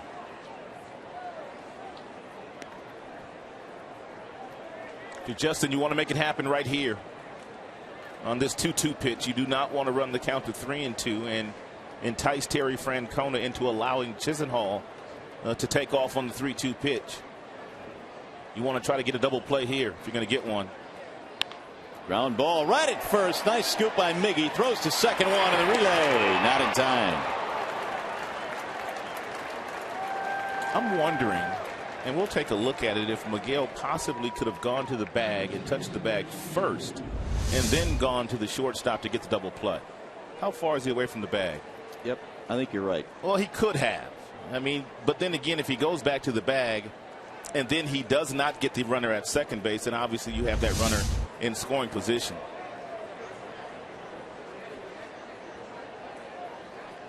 So Bourne is at first with 1 out.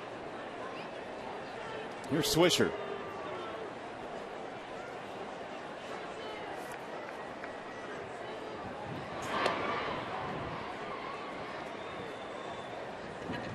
Walking a strikeout for Nick Swisher. Bourne has been on 3 times today, and he has not attempted a steal with Verlander on the mound. Outside 1-0.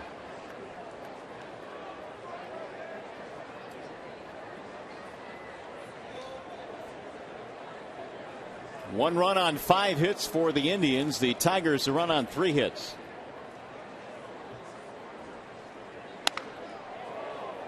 in the air, shallow right field, and caught on the run by Torrey. 2 outs. So Verlander now has reached a total of 100 in this game. And the numbers by innings, and you see the third, he threw 29 pitches.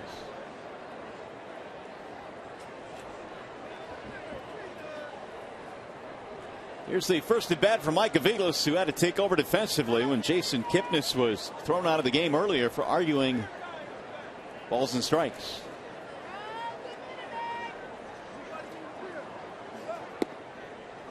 It's what made, I think, Rod, the Indians so strong last year. They had guys coming off the bench, whether it was Rayburn, Aviles, that really kind of made them deep on the bench.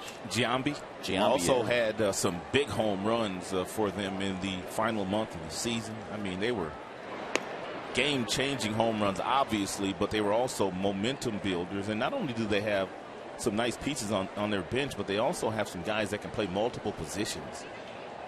Aviles can play anywhere in the infield.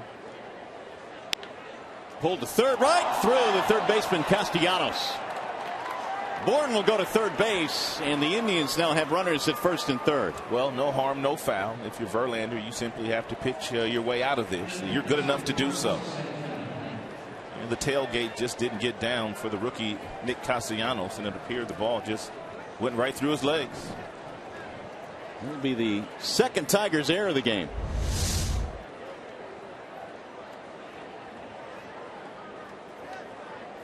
Actually, it skipped right underneath the glove. That's why they tell you to keep the glove down. He pulled the glove up prematurely, and it went right underneath.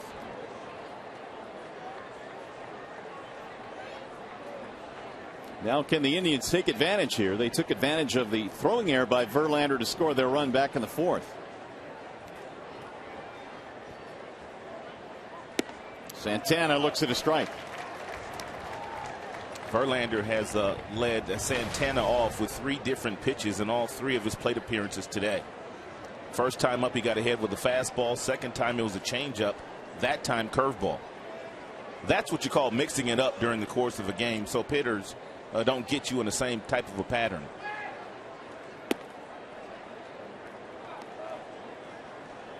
Strikeout, ground out for Carlos Santana. And that's why the catcher and the pitcher relationship is so vital. The catcher has to remember all this stuff. We know how we want to pitch him, but how did we pitch him last time? What could he possibly be looking for this time? It's running through all those scenarios that many folks feel like that's the main reason why we have so many catchers as managers in the major leagues. That's a great point. You're literally thinking on every pitch in the game. 1-1. Runner goes from first. No throw. Aviles will steal second base.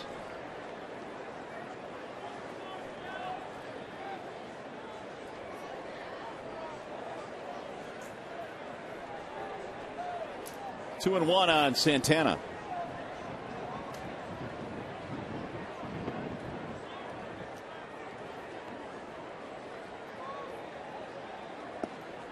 3-1.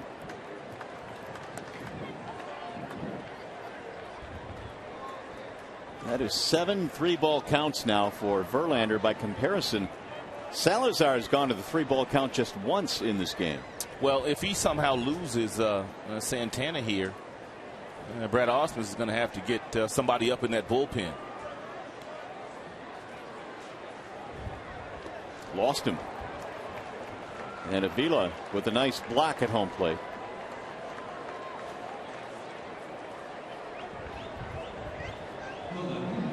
So here comes Jeff Jones.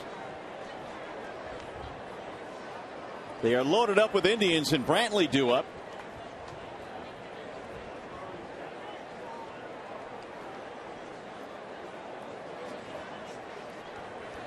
Justin now at 107 pitches in the game.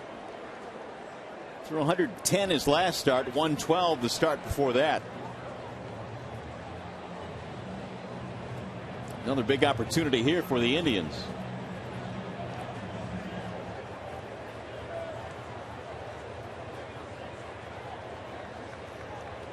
Yep.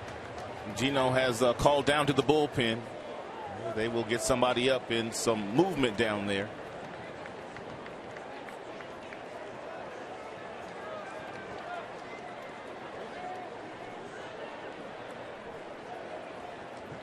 So here's Brantley now with the bases loaded. Fouled back out of play 0-1. Brantley got the fastball that he was looking for, and he missed it. You talked about the fact that he was a really good hitter last year, runners in scoring position. Brantley hit .375. And he's kind of had his way in his career against Tigers pitching. Luke Peconin warming up in the Detroit bullpen.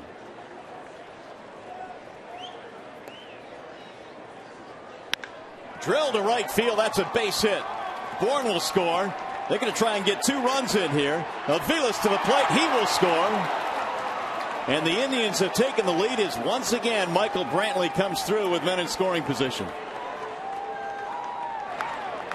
12 RBIs on the season for Brantley. It's now 3-1 Indians. We told you Brantley's an outstanding fastball hitter. He gets that front foot set early. That fastball tailed right back over the heart of the plate. Good swing put on it by Michael. And Torrey Hunter comes up, fires a strike to home plate, but Avila couldn't hold on to the baseball. Avila slides in safely.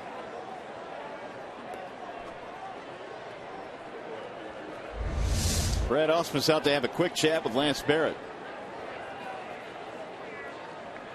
It's a perfect example there of what a lot of managers are teaching their catchers to do. Get out in front of the plate. You give the base runner a lane to slide, which Avila does. Avila just couldn't handle the baseball. Had he been able to handle it, he would have been able to get that swipe tag on the foot of Avila's before it hit the plate. Here's a great shot right here. He makes contact with the foot right there. Strike called on Asdrubal Cabrera. Cannot throw a fastball by Michael Brantley. That is the 6th hit of the game for the Indians. Cabrera had a single, scored a run back in the 4th.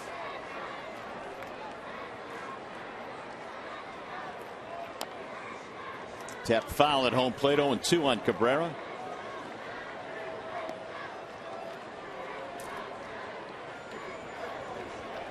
That single that he had back in the 4th inning was just his 4th hit of the season against right-handed pitching.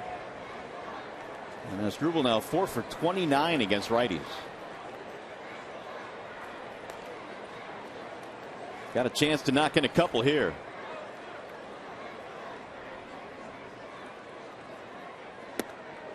Way up, 1-2. The next pitch for Verlander will be a season high early on here. He's matched his high to this point of 112.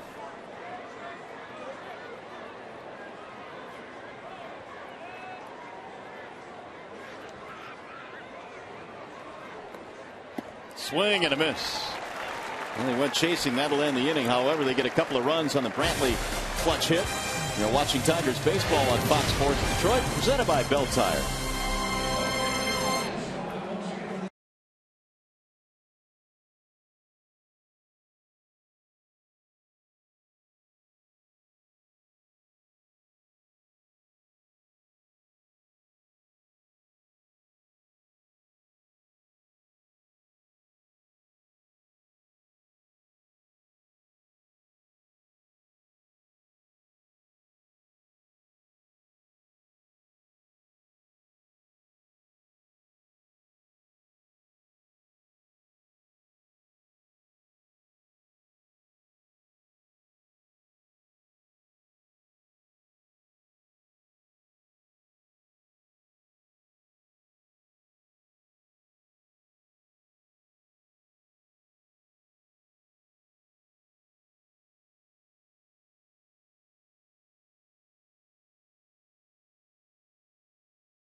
we go to the bottom of the 5th inning. They've out hit the Tigers 6-3. And the Indians had several key at bats in that inning. Santana drawing a walk, 2-run single by Brantley. And now Salazar, who has thrown just 47 pitches through 4 innings in this game, goes back to work with a 2-run edge. Got the bottom of the order to face. It'll be Avila, Gonzalez, and Davis.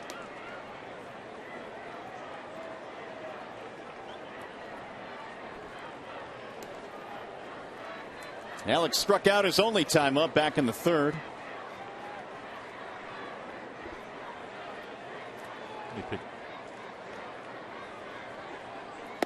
And Salazar delivers outside. 1 ball, no strikes. That is just the 48th pitch that young Daddy Salazar has thrown in this contest. Justin Verlander threw 113 pitches today through 5 innings. Now the 1-0. That's in for a strike. 1-1.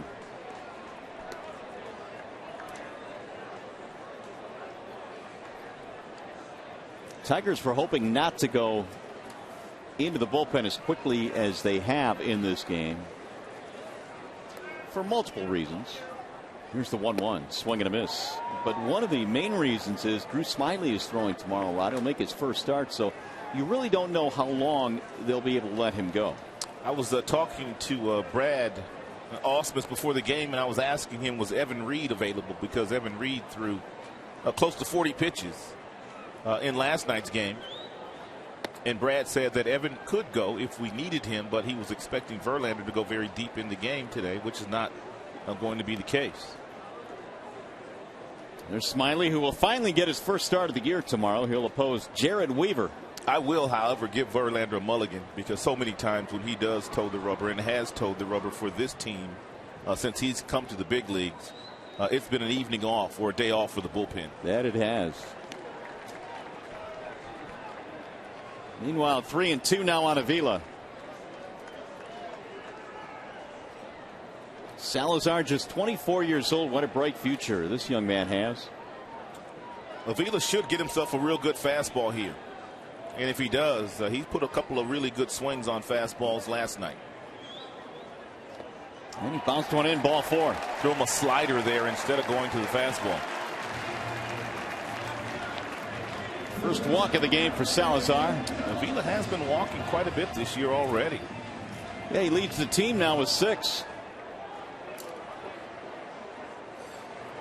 He'll bring the tying run to the plate as Gonzalez steps in. He fanned his first time up.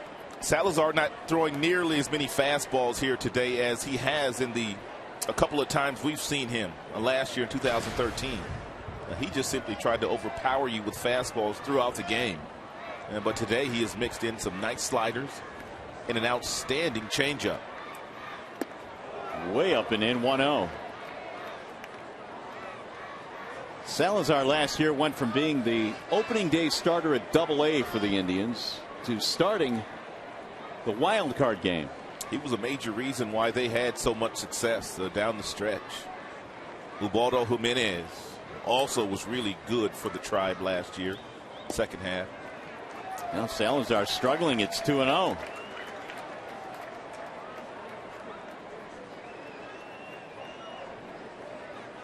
Salazar was promoted to AAA in May, and then he went on to make his second big league start against the Tigers, striking out 10 in 7 2/3. He was really good that day. Threw one bad pitch. High, ball 3. So now really for the first time he is struggling with his control. A walk to Avila and 3-0 on Gonzalez.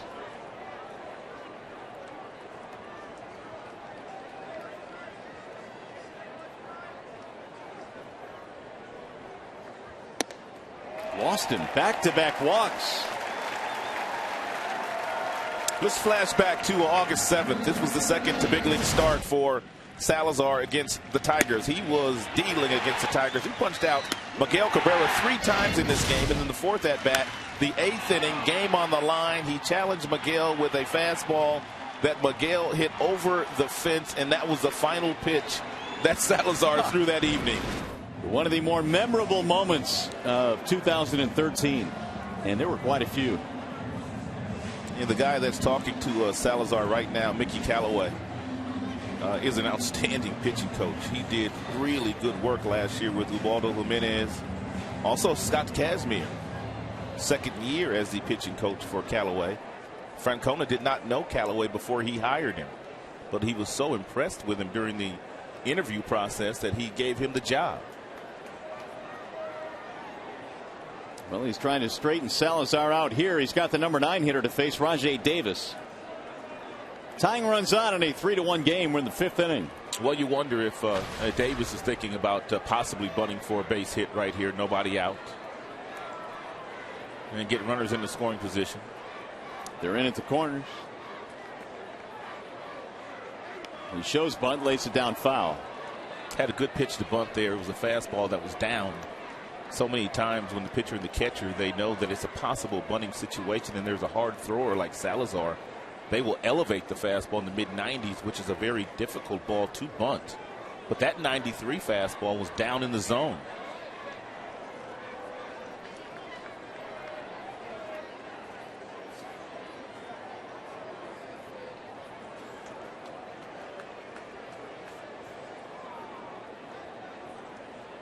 I don't think there's another third baseman with runners in scoring position, third base coach, excuse me, that gets as close to the action as Dave Clark does. Popped him up. Third base side, Santana. One gone. He's going to bring up the top of the order now, Ian Kinsler. Dave Clark very animated down at third base. He is. He'll crawl down that third base line too. Now look how close he gets to the action.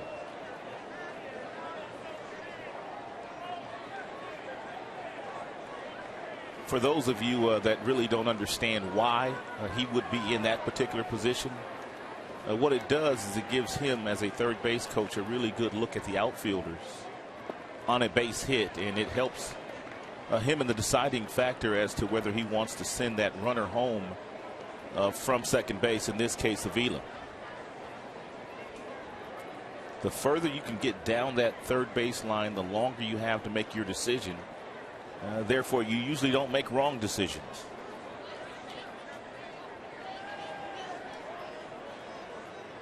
Here's the 1-0. Kinsler takes outside. 2 balls and no strikes. Tigers trail 3-1. We're in the 5th inning. They have leadoff walks to Avila and Gonzalez. Here's where young guys like Salazar tend to overthrow when there's traffic on the base paths and they've got that big fastball, even though he has a really good off-speed pitch as well. 94 that time with the heater. And Kinsler probably swung at ball 3 there.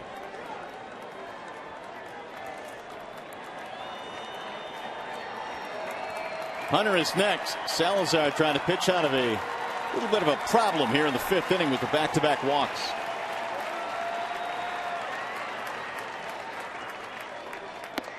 Inside, that's ball 3. 3-1. And Comcast to high-speed pitch on Salazar today. Top fastball 97 miles an hour, and he's gone as low as 79 with his changeup.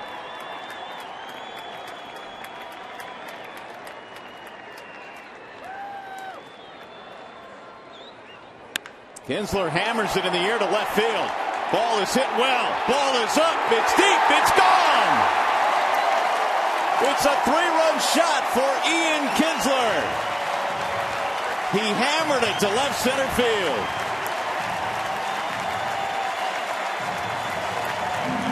And the 2 walks come back to haunt Salazar.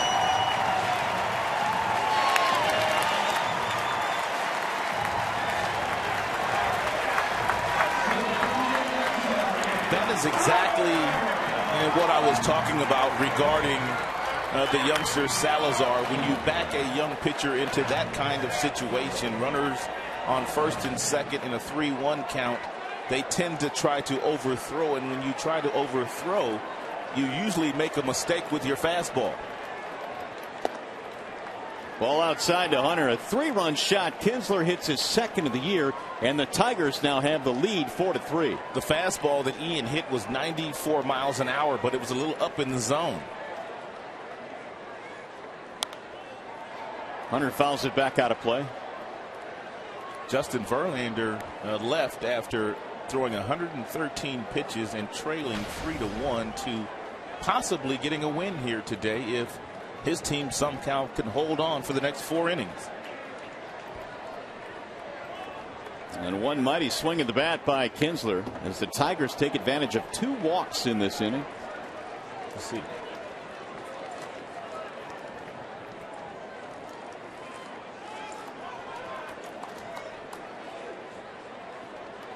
One and two.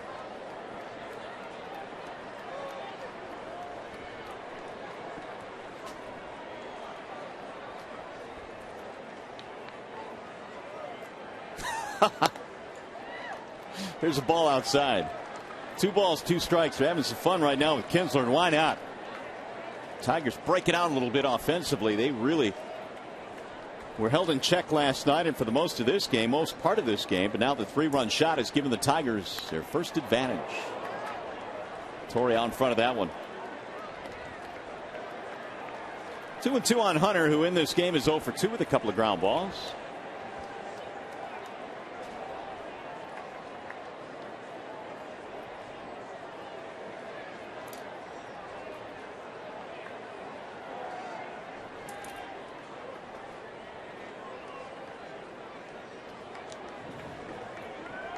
Salazar's pitch count was in great shape after 4 innings, only 47 total pitches thrown, but Tigers have gotten to him here, and Hunter continues to battle. It's all part of the learning curve of a very young starting pitcher. He was absolutely cruising, mixing in real good fastballs with a nice off-speed pitch. 23 already in this inning, and he's recorded just 1 out.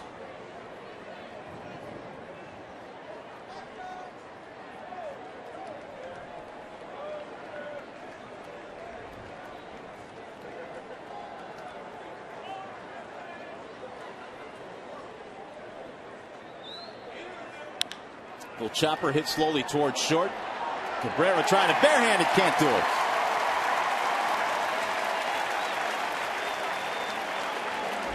Go back to the Ian Kinsler home run. It's a fastball that is right down the middle, right about belt buckle high, and an outstanding swing put on it by Ian Kinsler, second big fly of the year. Wearing number 3, Alan Trammell's old number. Well, Verlander's certainly appreciative of that 3-run shot. Infield hit for Torrey Hunter. Here's Cabrera. Single, run scored, ground out today for Miguel. Ball high. Tigers now have 5 hits.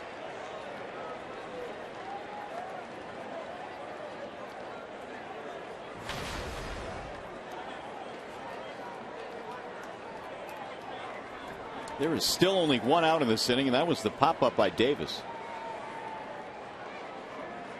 2 base on balls have come around to score.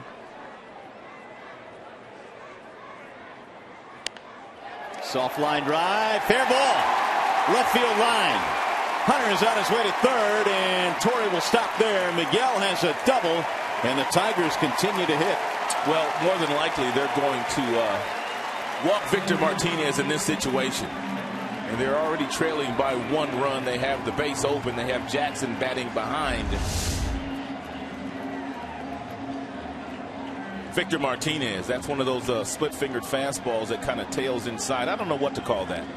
They call it a changeup. Tigers are calling it a split-fingered fastball. And Mickey calls it a double. And that's all that counts. So the Tigers are base hit away now from adding some more. CC Lee warming up. And Victor will get 4 wide ones here.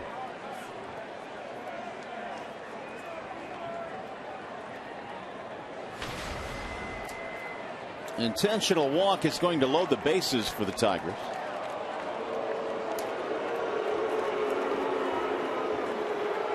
Austin Jackson waiting on deck. Jackson had a good at bat his last time up. Runner on third, less than 2 outs. Got a fastball in and hit it deep enough to the outfield to plate the run.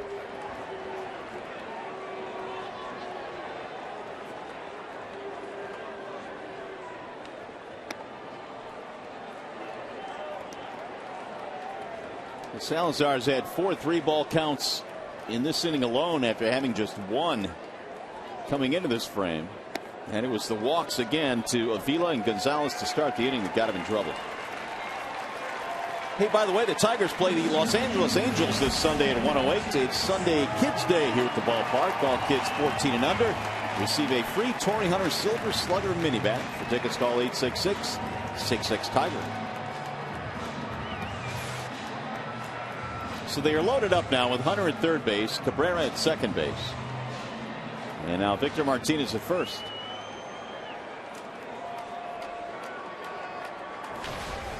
And an opportunity for Austin Jackson. Picked up an RBI back in the fourth.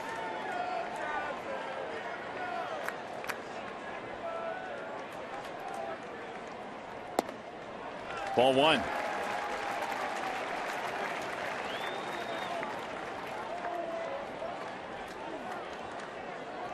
AJ is still without a grand slam in his career. .295 lifetime with the bases full. Now would be a good time for one of those. I'm with you. Ball high, 2-0. All of a sudden, Salazar has just lost it here in the fifth. He has, man. The wheels have fallen off.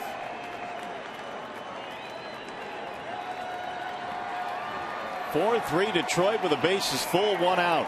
It's the 8th man to bat in the inning.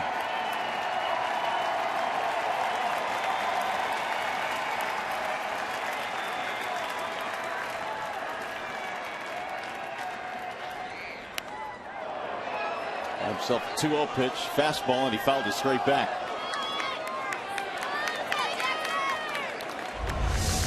And we showed you a home run that Salazar gave up to Miguel Cabrera late in this game. It was his second big league start.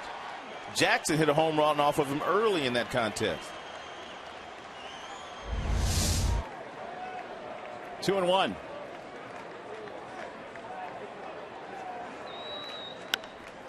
Fouled away again. 2 balls, 2 strikes on Jackson. Nick Castellanos waiting on deck, the only hitter that has not yet hit in this inning. If you're Torrey Hunter on third base, you have to anticipate that this possibly could be an off-speed pitch that bounces, and if it gets away from Gomes, the catcher, you need to be ready to score.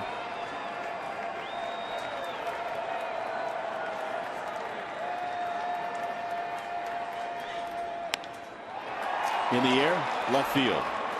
Brantley sizing it up. Hunter tagging up. Torrey going to come home, and he will score as the throw comes into third base. Sac fly again for Austin Jackson. It's his second RBI of the day. 5-3 Detroit.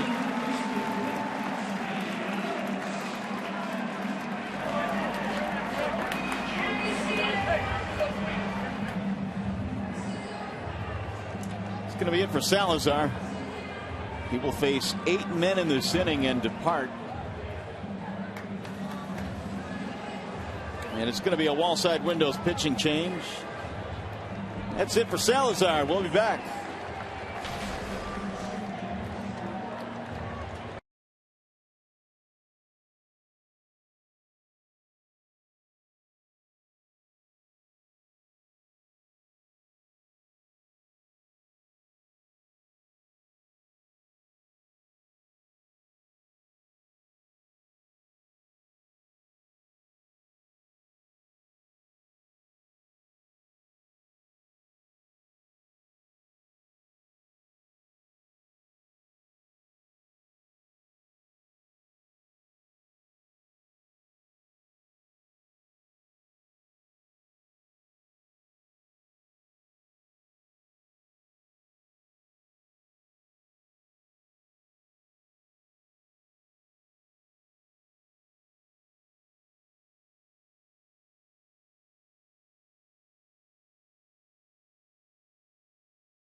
Salazar out of this game after he was really good after 4 innings.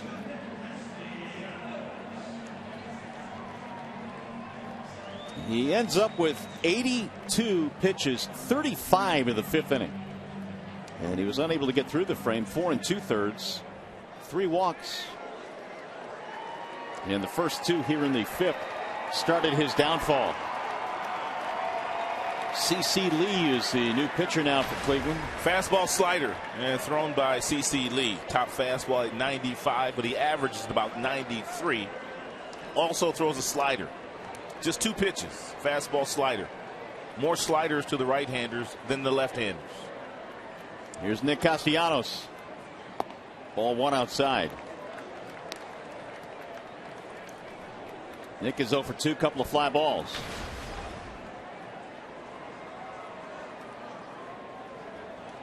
.219 average now for Castellanos.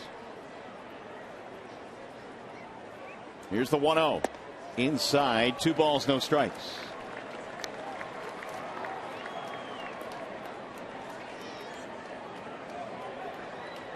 Chen Chang Lee, CC Lee, a native of Taiwan, coming on to pitch here in the 5th inning. And he missed again. 3-0.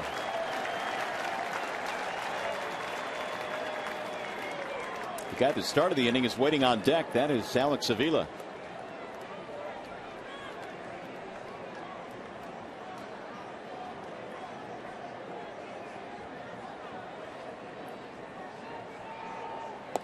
That's in for a strike. 3-1 as Castellanos was taking all the way.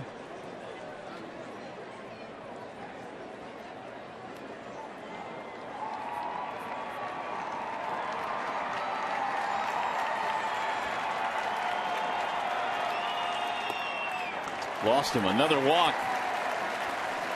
Going to reload the bases.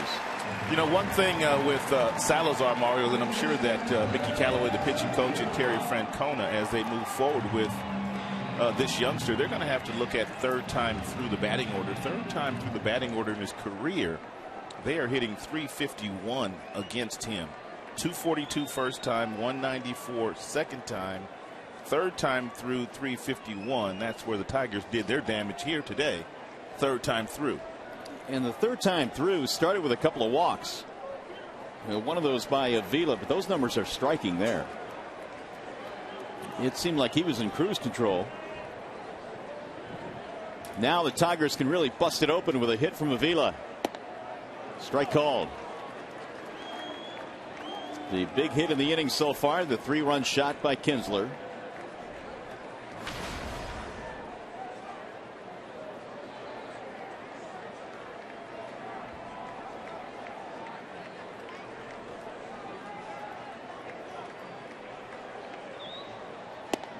Big swing there. He went after the fastball, came up empty. 0-2. Lee throws from a low 3/4 arm slot, therefore doesn't appear to be throwing downhill. Most of his fastballs seem to be staying on the same plane as they approach home plate. Scott Atchison warming up now for the Indians. A lot of new faces in that Tribe bullpen this year. Breaking ball that curves low. 1-2.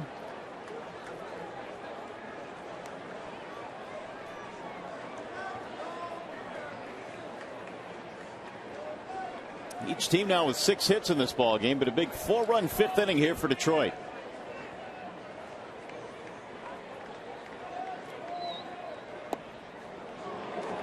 Ooh, that was close.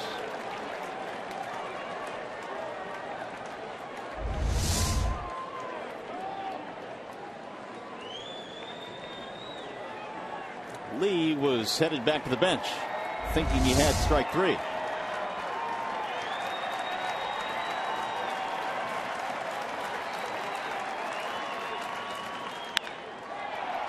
In the air. Straightaway center field for Michael Bourne. And that'll do it for the Tigers. They send 10 men to the plate.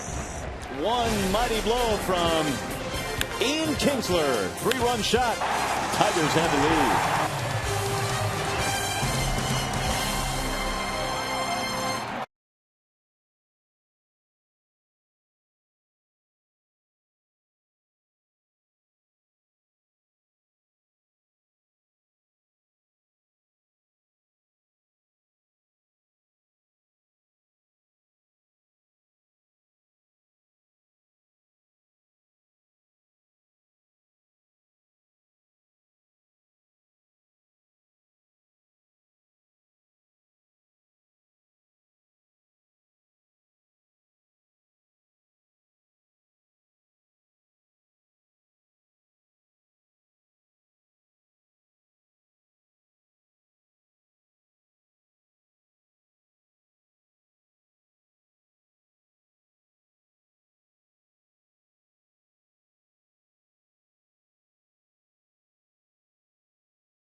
The Tigers have taken the lead now on the strength of a 3-run homer by Ian Kinsler and a sac fly by Austin Jackson.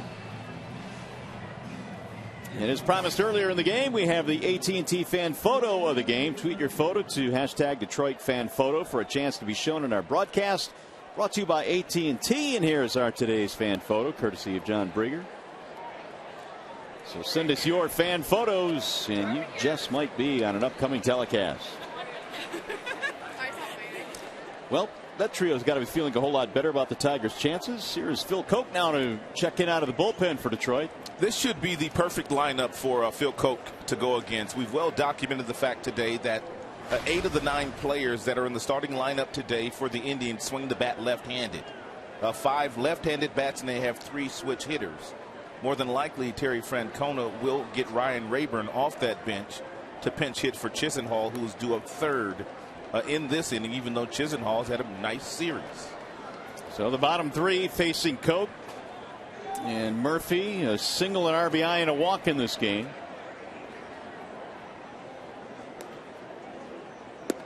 And it's in for a strike. 92-mile-an-hour fastball from Mr. Koch. And the thing that you have to make sure of if you're Terry Francona, if you do burn Ryan Rayburn, who is pretty much a really good performer for them against left-handers, and he was last year as well, you want to do it in a situation where the Tigers won't pitch around him. Popped up left side of the infield. To the grass goes Gonzalez. 1 out. Back to the studio we go. We check in now with Mickey York.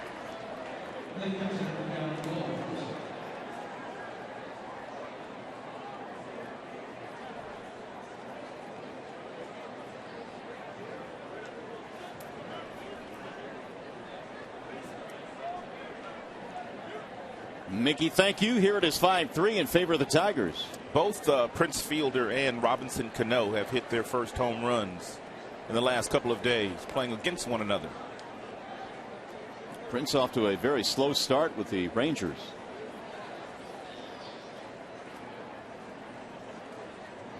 Here is Gomes. Ball inside. Prince is probably getting a little bit of that treatment in Texas these days that Miguel has gotten the last couple of years while he was a protector of Miguel, and that's getting pitched around. Adrian Beltre's on the disabled list, so Prince probably not getting a whole lot to hit these days. Here's the 1-0. Bouncing ball left side of the infield. On the backhand, Gonzalez. His release up the line, no tag. Miggy missed him. That was a slow developing play there. It was almost like Gonzalez thought Castellanos was going to make that play. And then once the ball got past Castellanos, he simply just turned and threw. But from the angle that he threw from, the ball tailed on him. And Miguel, although he came off the bag, he was not able to get Gomes as he ran by. Phantom Cam showing you a crystal clear shot of the swipe tag, an attempt by Cabrera. 1 on, 1 out. Here's Lonnie Chisenhall.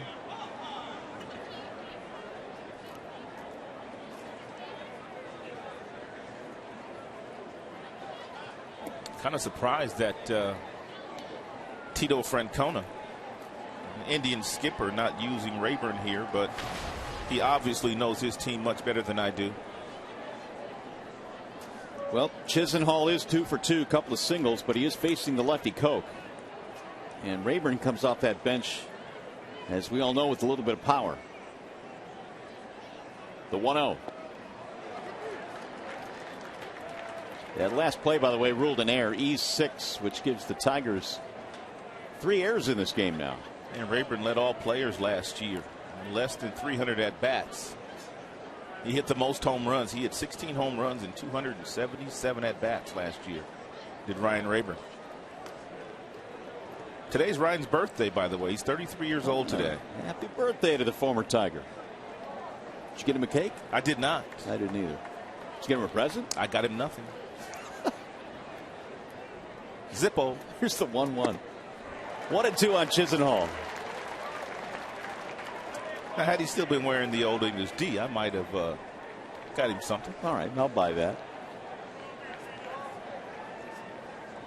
1-2.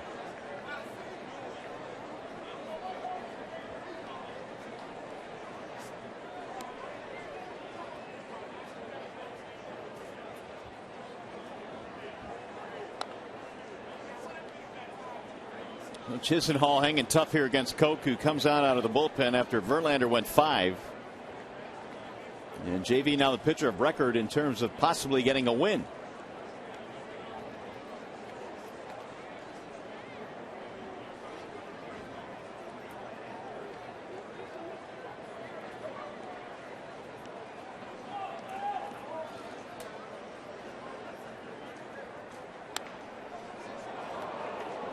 Chisenhall right now is in battle mode here, down in the count 1-2.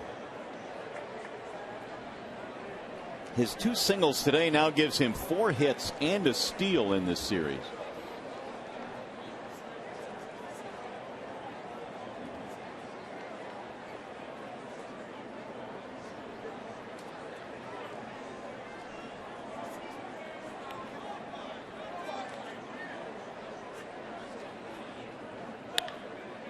Pulled into right field and a base hit. And that'll put 2 aboard now with 1 out. That's a 3-for-3 day for Chisenhall. The one thing Chisenhall knew he was going to get, he knew he was going to get a breaking ball that was away from him. And although this is not a horrible pitch by Phil Koch, it's about a couple of inches off the plate. Chisenhall knew he was going to go out there, simply stuck the bat out there and got himself a knock with 2 strikes.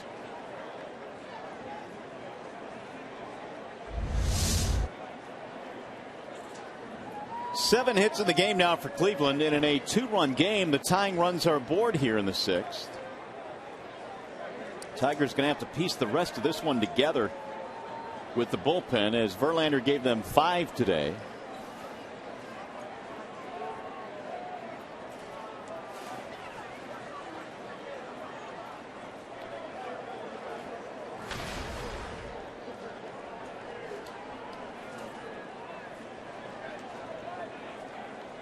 And here is Michael Bourne. Top of the order coming up. Single walk. He's also reached on a fielder's choice and scored for the Indians.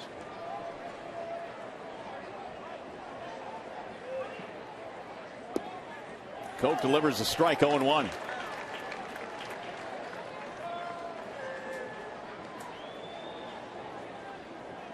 Bourne does not have a lot of power. Hit 6 homers last year. Drove in 50.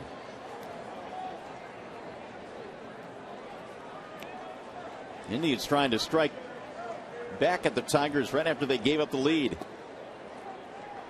1-1.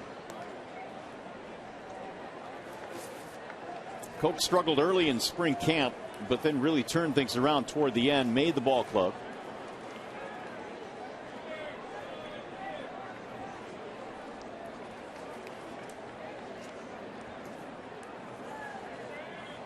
Here's the 1-1. Bouncing ball to short. Gonzalez 2 steps to his right. They'll get 1 at second. Relay. Not in time. Just wasn't hit hard enough with Bourne running to turn 2. It's a nice example of a couple of veteran infielders just doing their job. If you're Gonzalez, you know you're not going to turn 2, but your job is to make sure you give Kinsler a really nice feed. And if you're Kinsler, you just go ahead and turn it over. You don't know whether he is going to fall down or not. I'm talking about Bourne. He could slip, so you simply finish the play. So Bourne is aboard in the fielder's choice. That's going to be it for Phil Koch. Albuquerque will come in. There he is. We'll be back.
6th and 2 on for the Indians. And how about the pen last night for the Tigers? Well, and Brad Ausmus had to dip in there 4 times. Reed, Kroll, Albuquerque, and Chamberlain all pitched in last night's game.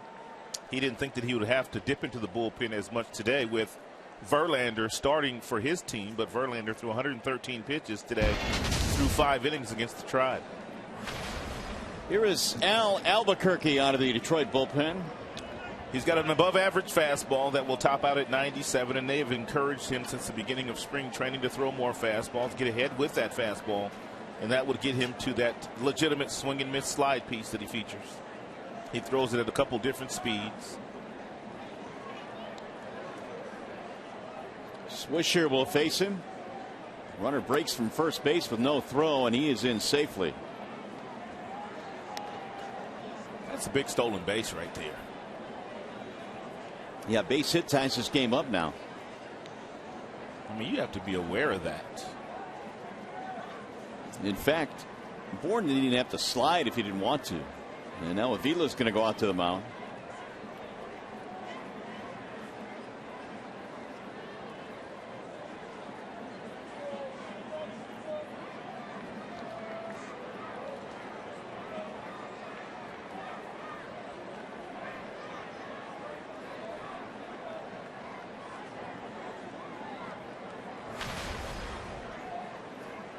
Swisher flying out in his last at bat. He's walked and has also struck out in this game, batting 169. There's the strike call. 1 ball, 1 strike on Nick Swisher. Indians have stolen 4 bases in this 2-game series. 2 yesterday, 2 today. Ooh, big swing there by Swisher. 1 and 2.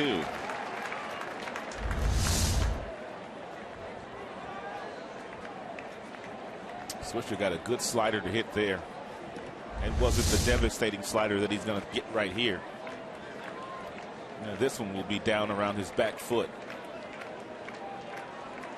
Avila's going to have to block it too. And the 1-2. Popped up. Throw him a fastball. Into left field, Rajai Davis. The inning is over. No runs. Hit and error, and 2 men left.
The bottom of the 6th inning, and Alex Gonzalez will be starting things off. Well, we may as well take a look at our big boy, big play of the game, and Gonzalez right in the middle of it. He was able to make a play with the glove, didn't use the hand. He flipped to Kinsler. Kinsler able to turn it over. That was Jason Kipnis who hit that ball to Gonzalez.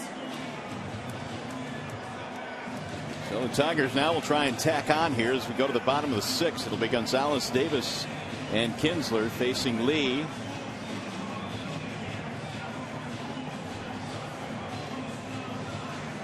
Eight, 9, and 1 in the Detroit lineup.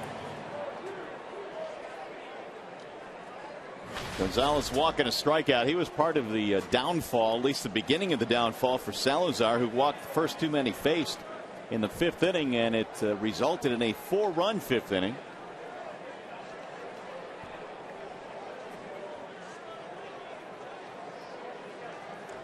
Lee came on to get the final out, and now he goes to work here in the sixth. Lee did not have really good command last half inning when he came in. As the 11 pitches he's already thrown, 7 of them have missed the strike zone. 1 ball, 1 strike. Only 2 pitches for Lee. Fastball, slider. Fastball will top out at about 95.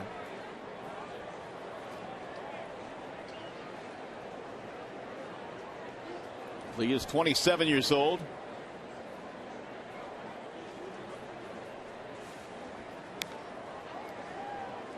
One and 2.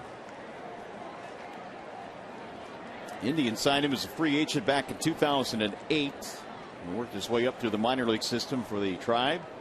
Finally getting the big leagues last year, pitching in 8 ball games for Cleveland.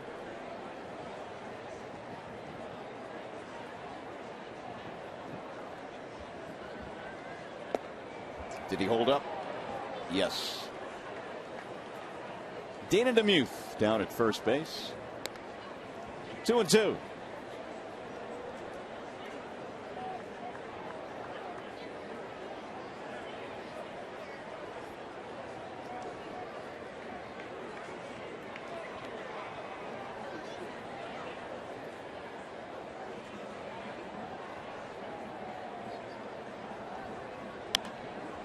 Flared back out of play.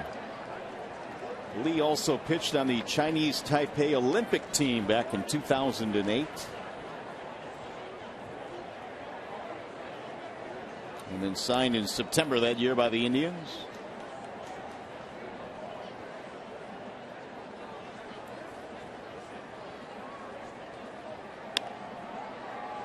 Down the right field line, and Murphy is on the run. Will not get there. 2 and 2 on Gonzalez. Davis and then Kinsler here in the Tigers' sixth. The Tigers have the Angels coming to town tomorrow night. That'll start a 3-game weekend series.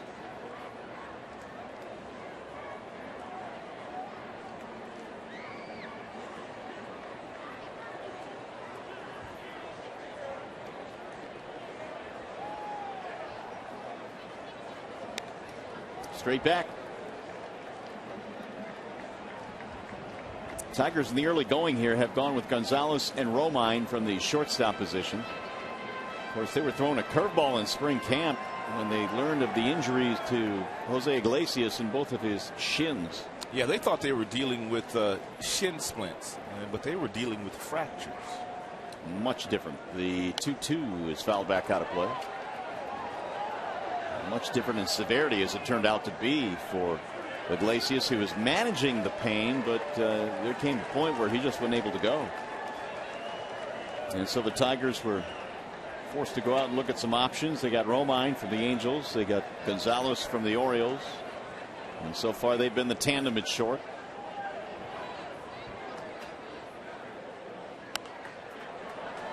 Another one back out of play.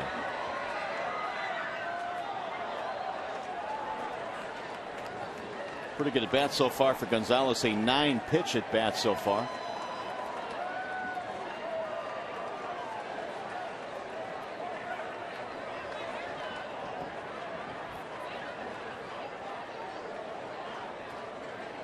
And the 2-2. 3 and 2. That ball goes all the way to the backstop.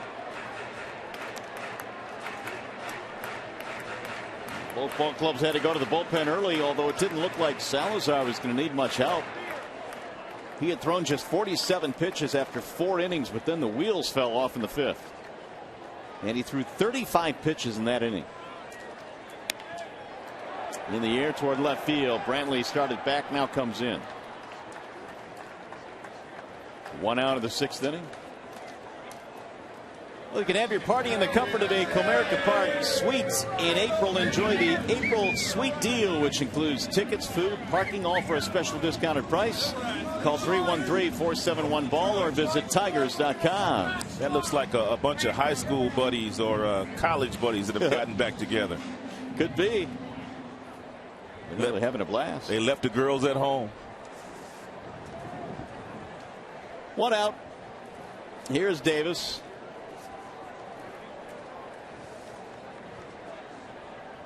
Single pop-up. Man, Davis drops the bat, and he's hit by the pitch. That must be the scouting report on Davis, and that's to crowd him inside with fastballs, because we've seen a lot of right-handers already this year really come inside aggressively against Davis, and he's already been hit a couple times. 4 to be exact. Oh, my goodness. That many? That many. Guess who leads the league in being hit by pitches? It wouldn't be Rajay, would it? Well, yes, it would. Well, when you hit him, though, it's a double, though. So, and he gets angry, though, when you hit him. He will steal on the first or second pitch. And Francona knows that, and even though Gomes doesn't need much help, he might call for a pitch out here.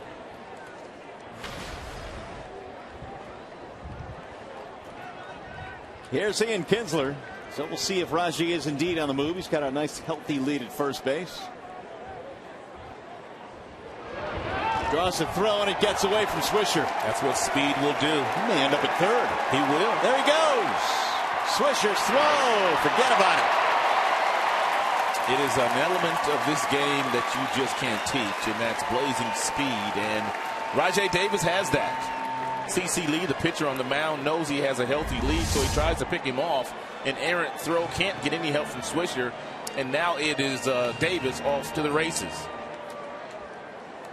Picking him up, laying him down. Scooting over to third base.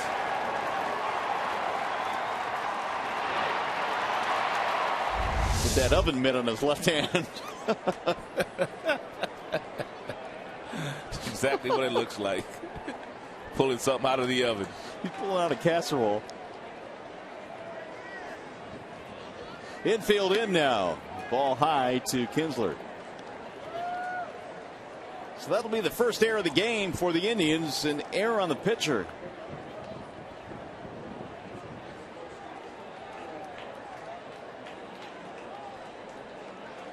Kinsler, big time RBI chance here. Takes a ball inside. 2-0.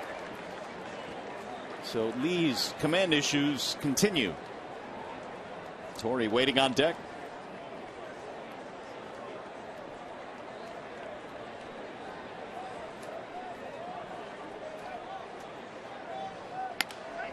Back up the middle. Base hit. RBI. That is just a professional at bat. A thing of beauty. Runner on third, less than 2 outs. You make sure you get something up in the strike zone, which Kinsler did with the infield in. And he hit it in the shallow center field for his 4th RBI of the afternoon. And apparently the end for CC Lee.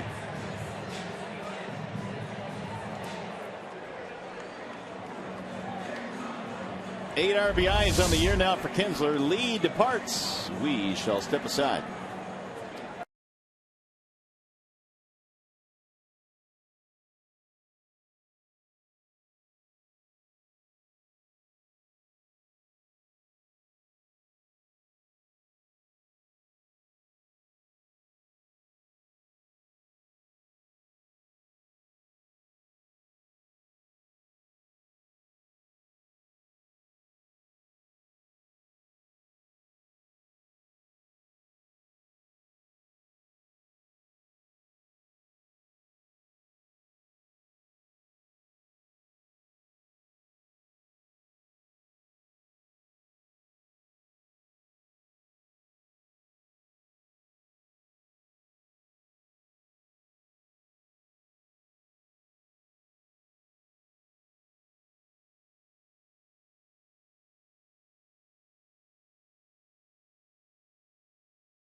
Jason Kipnis has been ejected from the ballgame. That happened back in the second inning. Ian Kinsler, big 3-run shot in the fifth. And Justin Verlander gave up 3 runs in this game, but none of them earned over 5 innings and 7 strikeouts. And right now is in line to get the win if the Tigers are able to go on and get the victory in this contest. Much more enjoyable day today weather-wise here at the ballpark as Blake Wood takes over now for Cleveland. Another big arm coming out of that Cleveland bullpen. Wood, his fastball will get up in the upper 90s, although it has not really helped him all that much this year. His ERA is approaching 10, and he has walked more than he has struck out. 5 walks, 7 walked, 5 strikeouts for Blake Wood. He was originally a 3rd-round pick of the Royals, had some arm problems in 2012, had surgery, and then was claimed off the waiver wire from Cleveland, or by the Cleveland Indians, from KC. Torrey Hunter stands in, a run in for the Tigers. Runner goes. Here comes the throw from Gomes, high, stolen base. Kinsler said he was going to steal a lot more bases this year. And a couple of times for the Texas Rangers, above 30 steals for Kinsler. Gets a great jump. And even though Gomes, the catcher, has a really good arm and a quick release, he had to rush. That's why he threw that ball high. Well, you might as well take third too, Ian. No balls, 1 strike on Torrey.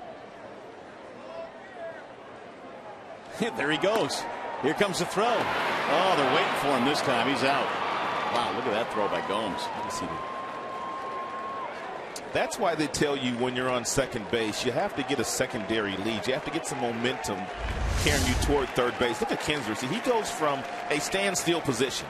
As soon as Wood picks the foot up, Ian takes off and tries to steal that base, and that was a frozen rope thrown right on the bag by Yan Gomes, excuse me. Apparently Gomes took that one personally. Yeah, you got to get a little bit of movement going toward third base if you're going to steal that bag. That's the second out of the inning. 2-1 on Torrey.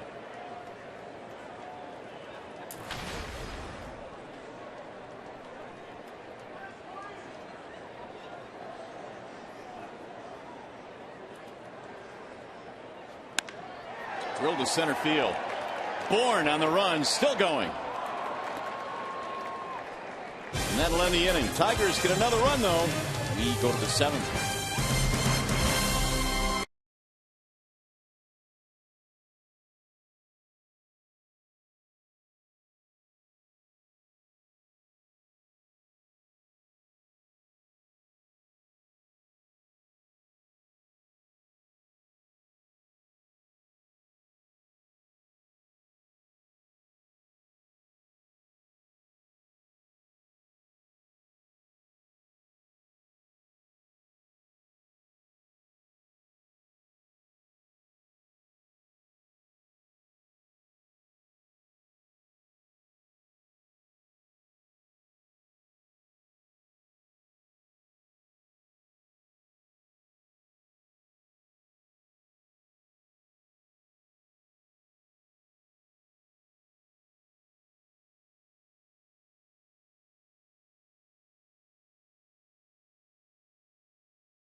Back here at Comerica, the Tigers have a 6-3 lead here this afternoon. They come back with a big 4-run 5th inning, add another run in the 6th. And they've lengthened their lead. He and Kinsler's had a big day in this one this afternoon. 3-run homer, RBI single. Now Albuquerque goes back to work in the 7th inning, and he will face Mike Aviles to lead it off.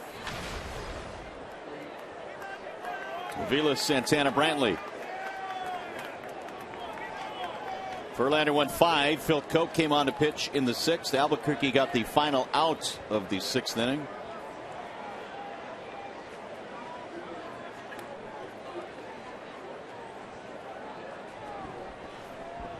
Aviles backs away from ball 1.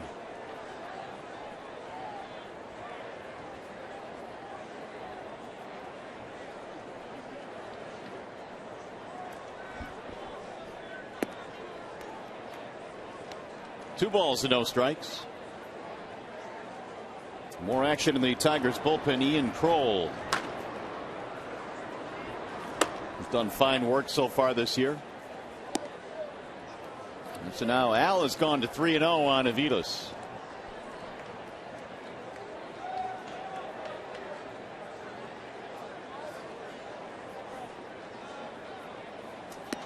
That's ball 4. He lost him on 4 straight. Leadoff man on via the base on balls. Here's Santana. Indians have had chances. We told you how they were really poor with men in scoring position last night. They've stranded 8 in this game today. Santana's been aboard with a walk. Otherwise 0 for 2.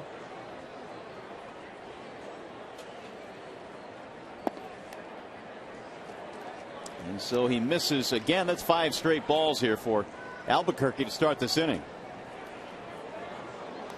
He's going to bring Avila out to the mound.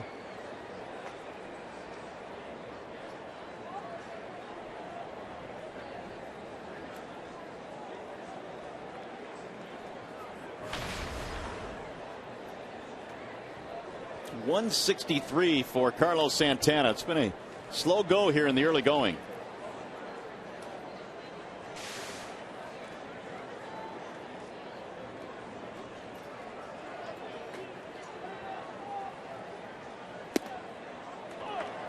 One and one.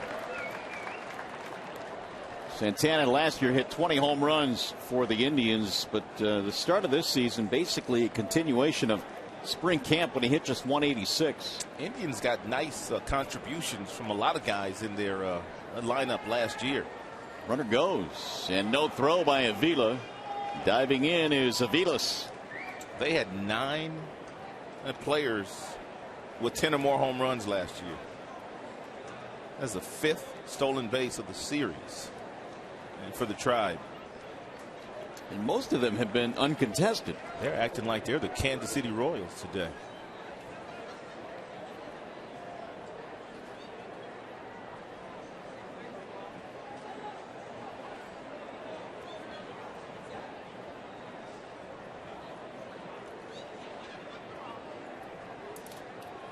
Six runs, 7 hits for the Tigers in this game. 3 runs, 7 hits for the Indians. Tigers have 3 errors in the contest.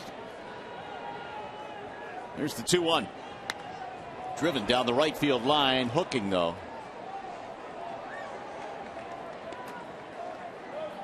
Two on Santana. We're talking about his position change, and they were doing some numbers, ran in some numbers on Santana. He was 20 points higher when he did not catch last year in his batting average. It's been part of the reason why the shift to third was in order. Here's the 2-2. Nubbed foul. It was going to take an awful lot of work in the offseason down in winter ball for Santana to get up to speed defensively at third base, and from all the reports, he put in that work and then some. Albuquerque has thrown him so many sliders that if he decided to throw him a fastball up in the zone at about 95, I think that might be the pitch of choice, or he can simply go for the strikeout down with the slider too. Another slider at 85 miles an hour.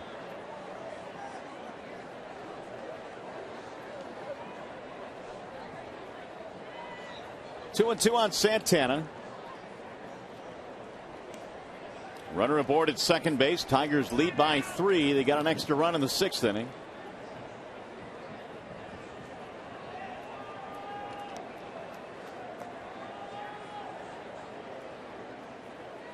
Swing and a miss, and he finally dispatches him. Strikeout for Albuquerque. That's that back foot slider. It looks like a fastball coming out of Albuquerque's hand. It stays on the fastball plane until about the last 4 feet, and then all of a sudden that pitch just disappears down and in. The finish by Albuquerque on Phantom Cam. It's going to be it for Al.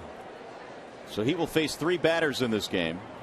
He got the final out of the 6th, walked a batter here in the 7th, and Albuquerque will depart.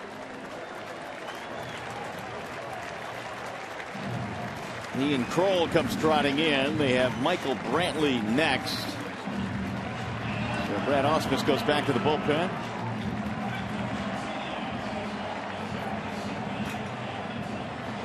Well, Danny Salazar was simply cruising in this contest today if you didn't join us early. But in the 5th inning, he walked the first 2 batters. He walked Avila, then he walked Gonzalez, and then Ian Kinsler got a fastball, 3-1 fastball right down the middle, hit into their bullpen. And the Tigers weren't done. Infield single by Torrey, knocked by Miggy, which would be a double. Intentional walk to Victor, and Jackson lofted a ball into the outfield deep enough to Brantley to plate Torrey Hunter, and they took over the lead. Justin Verlander left this game after 5, trailing by a couple of runs, but he's in line to win this game today. Well, in that 5th inning, the Tigers sent 10 batters to the plate. They had 7 base runners, and one of the big stats there, the 4 walks, especially the first 2 to start the inning.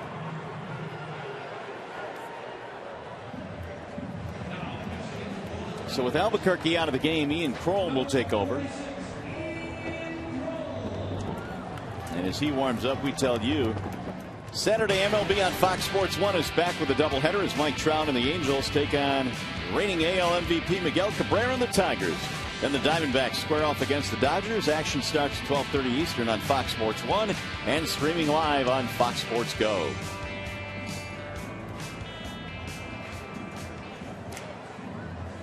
Here are the numbers now on Ian Kroll. Kroll's got a really good fastball that gets up to about 94 miles an hour, and he also has a good curveball. And pitched in 6 games so far, and he's done well. A 1.93 ERA posted so far by the new Tiger. Former Washington National. It comes over to Detroit in the Doug Fister deal in the offseason.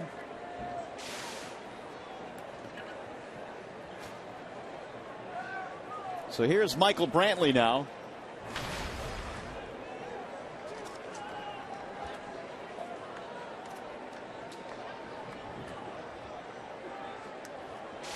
Had himself a 2-run single back in the 5th inning.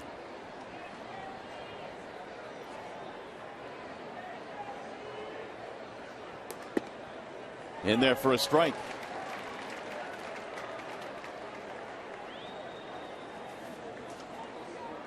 That bullpen ERA for the Tigers now is starting to lower itself. It was on the road trip in the high 5s. It's now down to 4.34.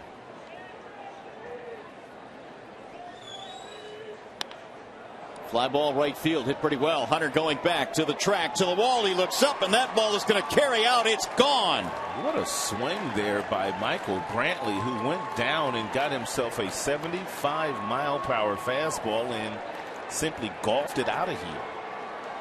He continues his assault on Tiger pitching. That's his 4th RBI of the game.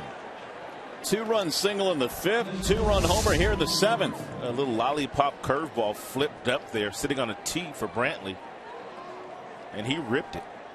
Classic uppercut swing. He hit that like he was sitting on it. It's 14 RBIs now for Brantley.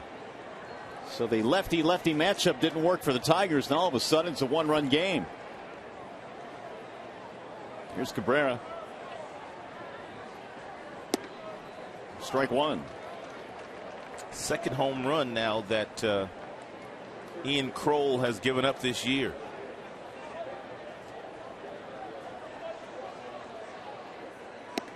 Outside, 1 ball, 1 strike. Cabrera singled, scored a run back in the 4th.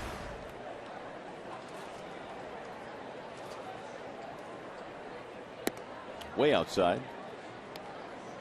2-1 the count. So the run the Tigers got in the 6th inning right now is the difference. It's a 6-5 game.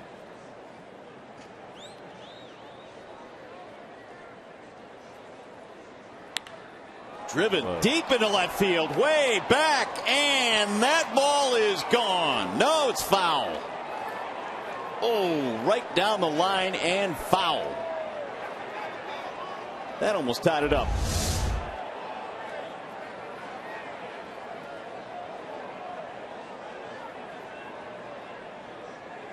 Woo.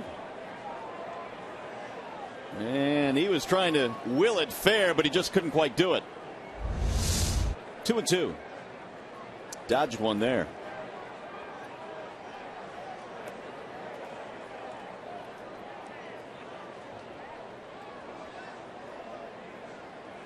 Now Kroll with the 2-2 pitch. Slowly back toward the mound. Kroll slips. Wow. Now the tying run is on.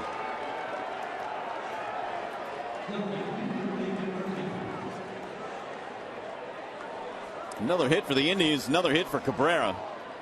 This one of the infield variety. And feet just came out from underneath him.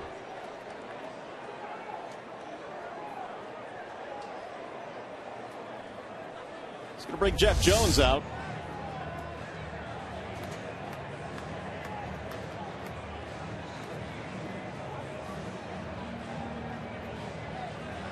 That is 9 hits now for the Indians. There is more action in the Detroit bullpen. That would be Jabba Chamberlain. So Kroll came on. Brantley hit a 2-run homer.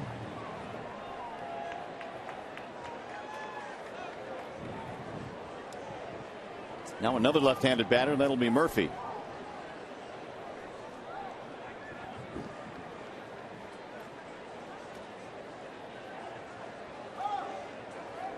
Draw throw does the base runner at first, Cabrera.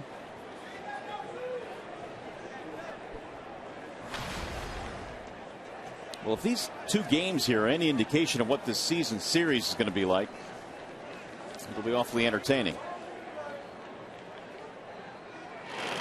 1-run game last night. In fact, the Indians have been really good in 1-run games. They were 30-17 last year in games decided by 1 run.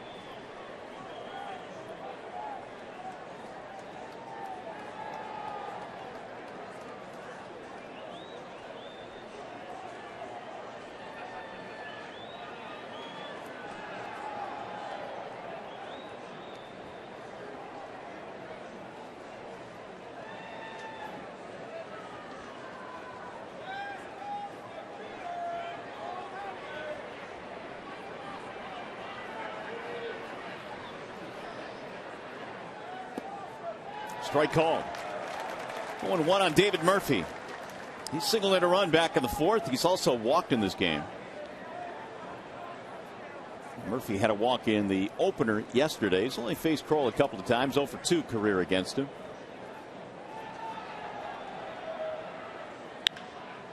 In the air to center, straight at Jackson, who backs up a couple of steps. Will be the 2nd out of the inning.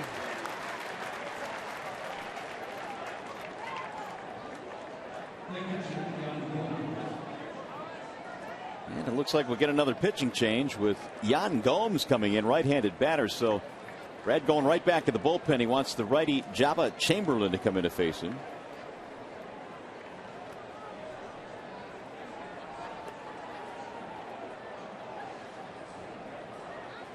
And Ausmus will take the baseball. That'll be it for Kroll. Back to the bullpen the Tigers go. And we shall step aside.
favor of the Tigers.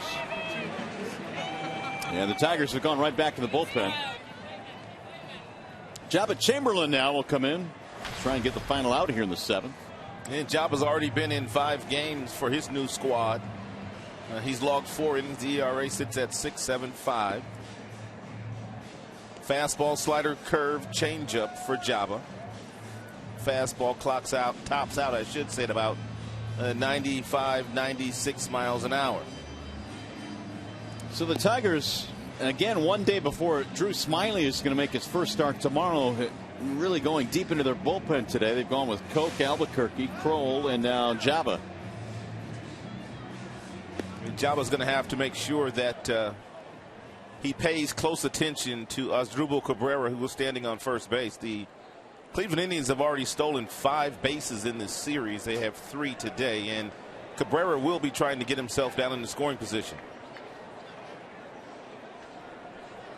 Here is Yan Gomes. 6 runs, 7 hits for Detroit. 5 runs, 9 hits for the Indians.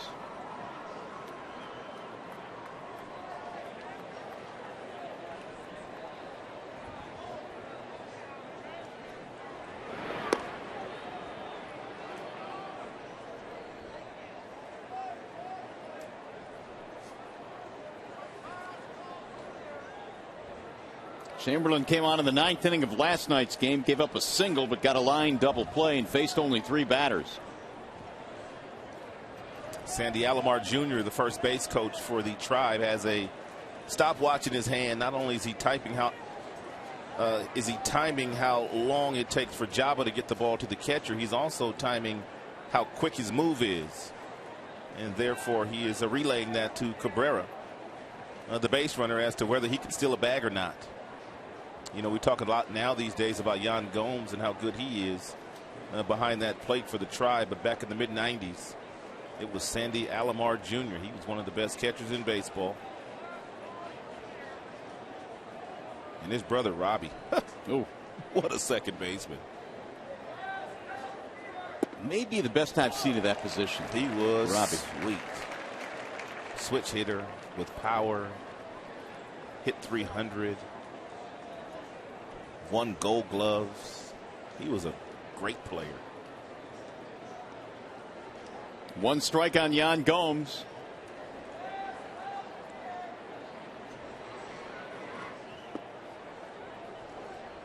One and one the count.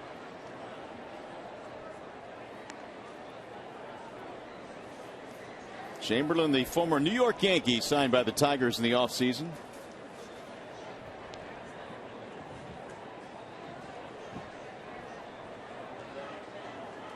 Tigers would have loved to have offered Joaquin Benoit a contract, and when he hit the free agent market, because he had been so good 3 years in that bullpen for the Tigers. But once they made that commitment to Joe Nathan, they didn't have enough money for Joaquin Benoit to pitch the 8th inning, and Joaquin probably was looking for closer money last year, because he did that effectively last year for Detroit down the stretch. Here's the 1-1. Fouled away 1-2.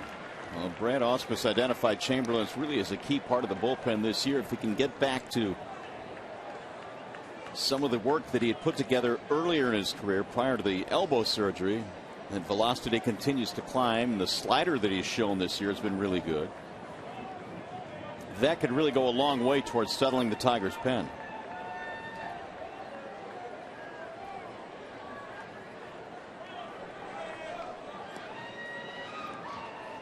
The 1-2. Ball high. Gomes, when he stands in the batter's box, he's already cheating with his lower half.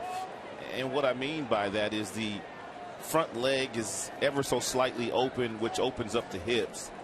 And what it does for hitters, it aids them in really jumping on fastballs inside. Look at the left hip and the front foot, slightly open, which means he can really turn on a fastball in. Runner goes, and a swing and a miss. That'll end the inning. 2-run shot by Brantley tightens this one up. 7th inning stretch brought to you by LaFontaine Automotive Group.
Out of the Tigers pen to get that final out. However, the 2-run shot makes it 6-5.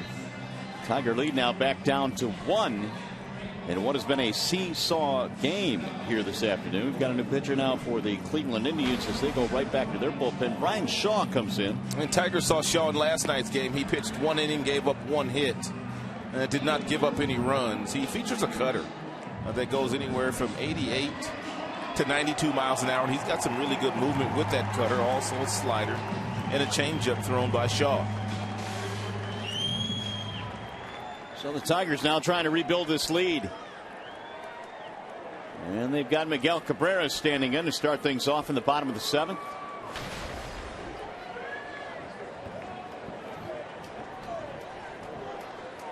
Two out of 3 for Cabrera, double, single, and a run scored.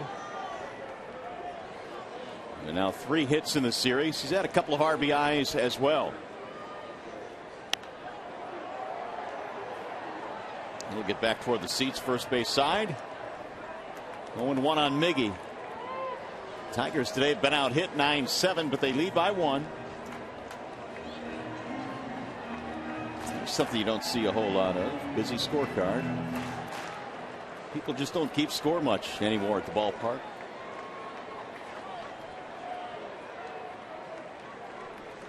Here's the 0-1. They'll get back out of play 0-2. I must admit, when I used to keep score at the ballpark as a kid, I would last maybe 2 or 3 innings and then just get. Is that it? Yeah. I went to a lot of games as a kid, and never ever kept score.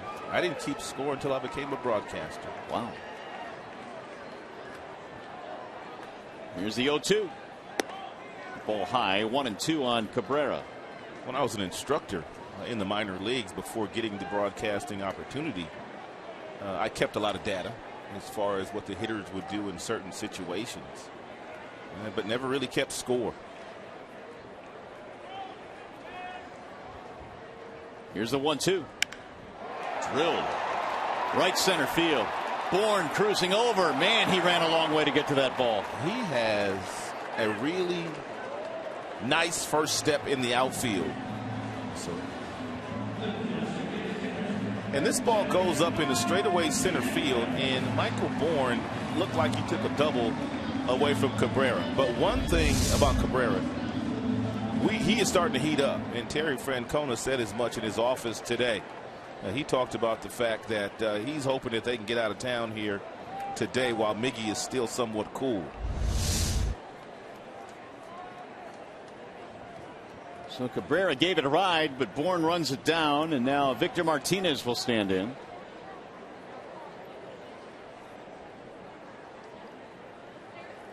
They wanted no part of Victor in his last at bat, walked intentionally. That was back in the 5th inning when the Tigers scored 4 times. But a good start to the year. 325 for Martinez, who was just lights out after the All-Star break last year.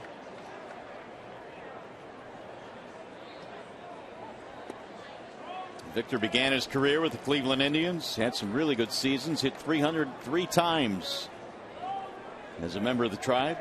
Victor's always hit. A couple of minor league batting titles when he was coming up through the minor leagues in Cleveland's system.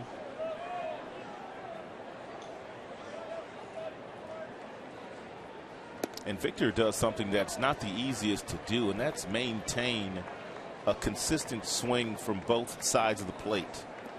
Usually one day you're going to feel good left-handed and vice versa right-handed, but somehow, some way he gets it done. He's able to maintain them both.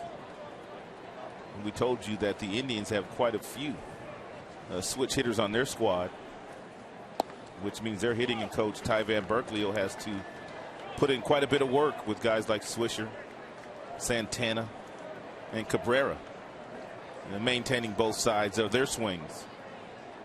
Well, Martinez came into this game with only 3 at-bats from the right side this year. Most of at-bats against right-handed pitching from the left side. And career 300 hitter from both sides of the dish, and that's why. We'll get back into the seats. 3-2.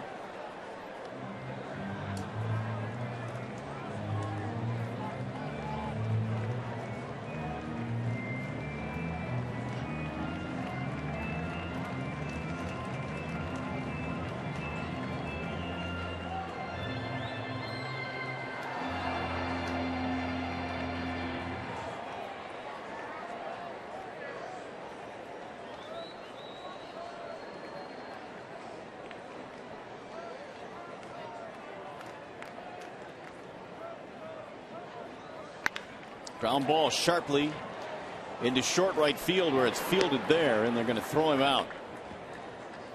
Vilas hauls it in, so the shift worked that time. Hit it right at him. 2 gone in the Tigers' 7th. Bring up Austin Jackson.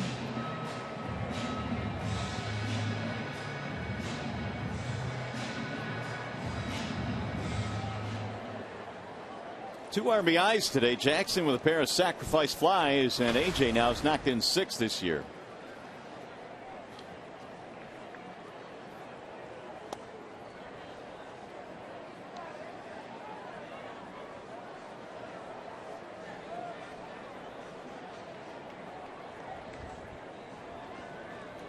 Lee, Wood, and Shaw have pitched out of the bullpen for the Indians. It's a nice short hop play there by Santana. And it's going to be a 1-2-3 inning for Shaw, which means we go to the 8th.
Is brought to you by Comerica Bank, a part of Detroit and the community since 1849.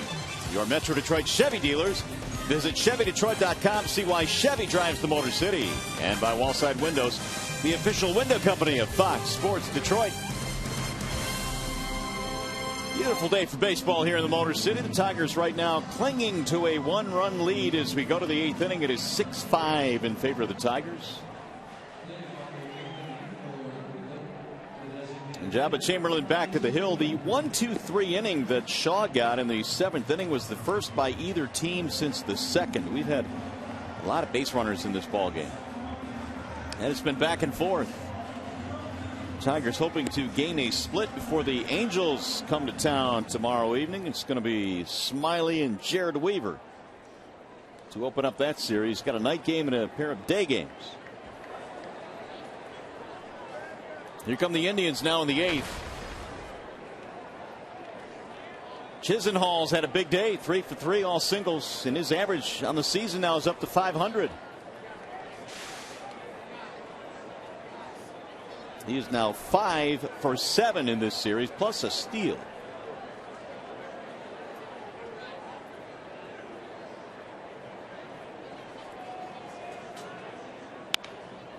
How about a 4 for 4 day? Stop it, Chisenhall. Literally, just stop it. That's the 10th hit of the game for the Indians. 4 singles for the number 9 hitter, Lonnie Chisenhall. So now the tying run is on. And Castellanos expecting a bunt out of Michael Bourne. And from that third base position, he's about 6-7 steps in front of that third base bag on the grass.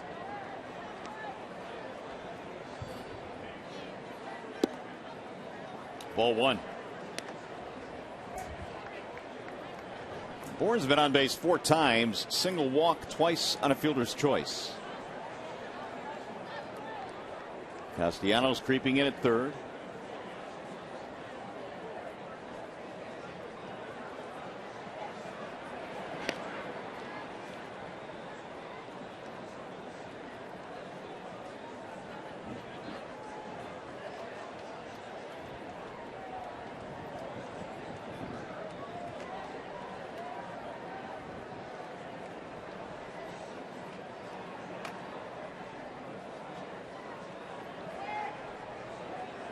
Now time called as Chamberlain takes too long.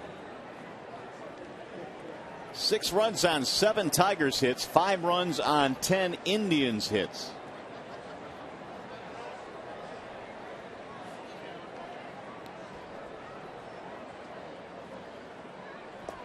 Way inside, and Avila has to go down to smother that one. 2-0.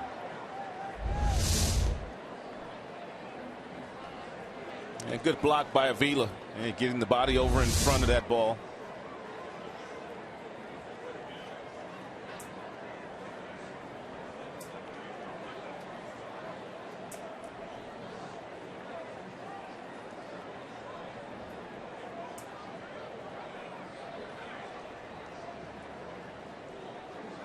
Here's the 2-0.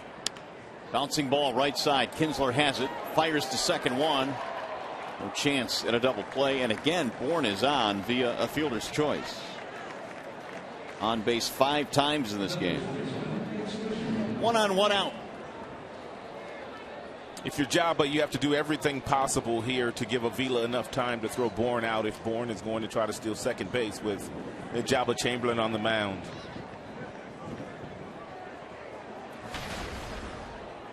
Swisher, the batter.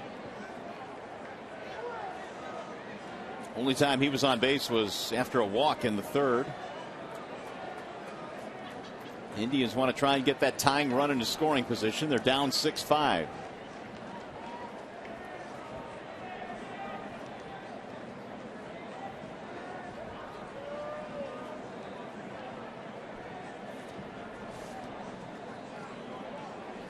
Michael Bourne stole a base back in the 6th inning, and he slid, but he really didn't have to slide. He got that good a jump. There was a runner on third, and there was 2 outs, so they weren't really paying much attention to him. That's it for a strike.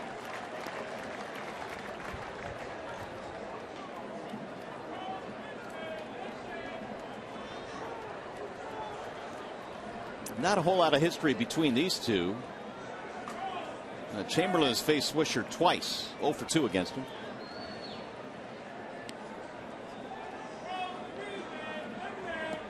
Swing and a miss. Chamberlain and Swisher were teammates for a number of years in New York. It's a pretty good slider here thrown. Actually, that's a curveball.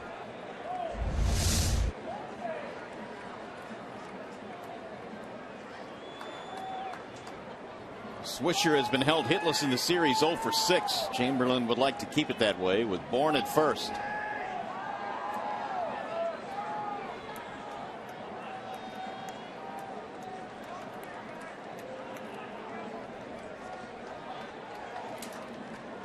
Indians have scored all 5 of their runs in the last 4 innings. And a couple of 2-run frames. Tigers a big 4-run 5th, highlighted by a home run from Ian Kinsler. And Ian today's had a 4 RBI day. Just off the plate, 1 and 2 on Swisher.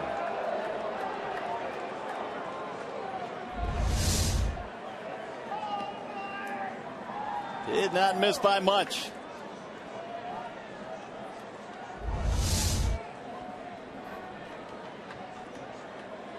Chamberlain came on in the 7th and struck out Gomes to end that inning.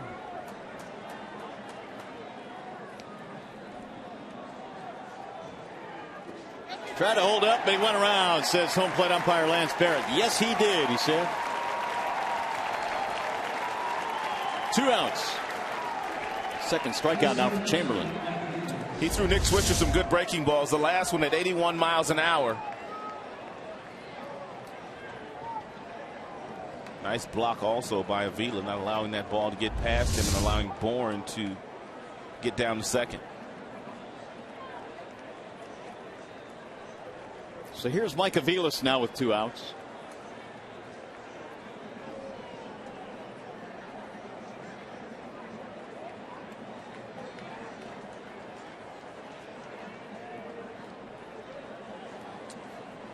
Yeah, Aviles entered the game way back in the 3rd inning after Jason Kipnis struck out and had some words for Lance Barrett, the home plate umpire. He ran Kipnis out of this game. First time Kipnis has been kicked out of a game in his big league career. And Aviles, after taking over, has a single, a walk, and 2 steals. That's in there for a strike. 0-1. Mike Aviles has always been a really good player. He had a really good rookie season with the Kansas City Royals when he first broke in.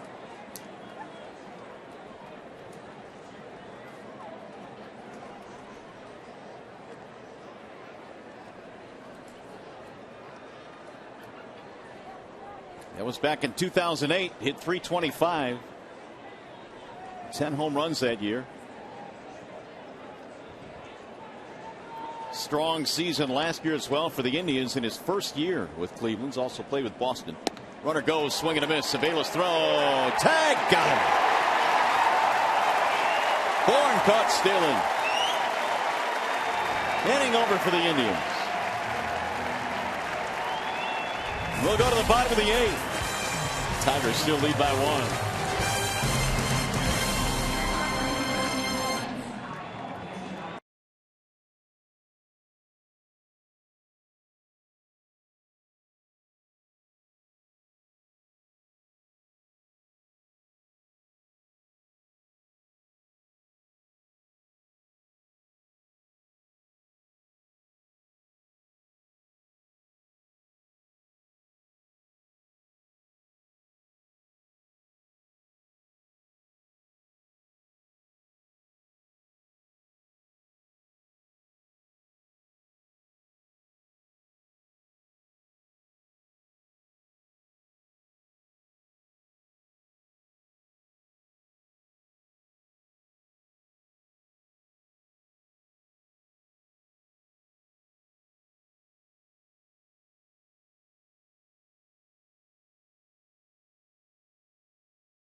We go to the bottom of the 8th inning.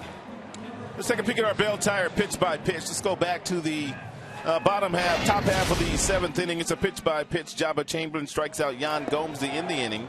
Then he strikes out Nick Swisher with Bourne on first base. And Bourne was still on first base. He gave Avila enough time to throw, and he was able to throw out the speedy base runner, Michael Bourne. Nice job by Jabba Chamberlain. So Chamberlain coming out of the Tigers pen, getting the final out of the 7th and pitching through the 8th, exactly what his manager needed. And now Scott Atchison will take over.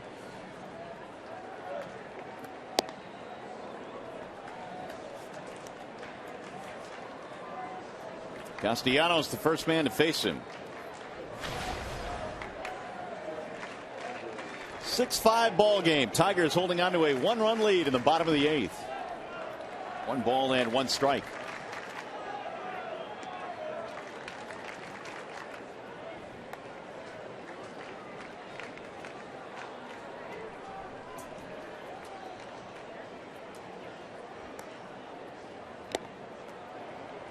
Foul tip into the glove of the catcher Gomes.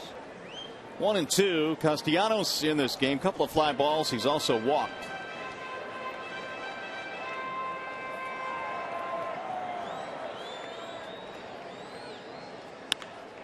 There's a base hit to center field. Leadoff man on for the Tigers. Last couple of days, and Castellanos has been popping up a lot. But on this off-speed pitch, real nice swing down through the baseball. Took a pretty good path to it, hit a line drive right back up the box.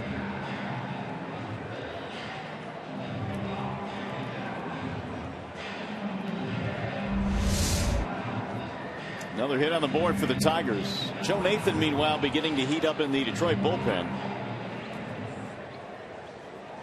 The Tigers would like to make it a little bit more comfortable for Joe. Avila is 0 for 2. Also has a walk and a run scored. And we'll get a pinch runner now. Romine will come in to pinch run for Castellanos.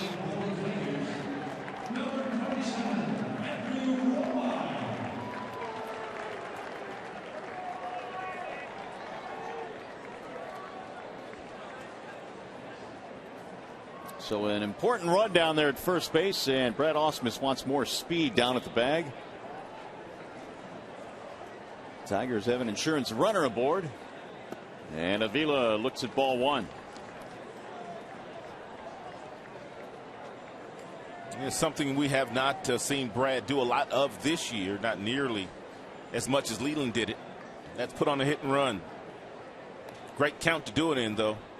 You want to put a runner in motion and stay out of the double play.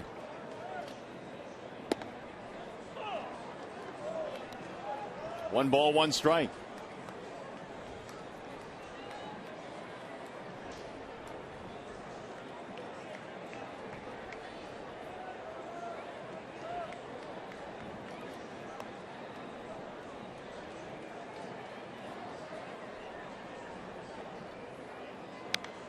Lifted back out of play. 1-2 on Avila. Alex had a couple of hits in the game yesterday, had a walk as well, and a base on balls in this game.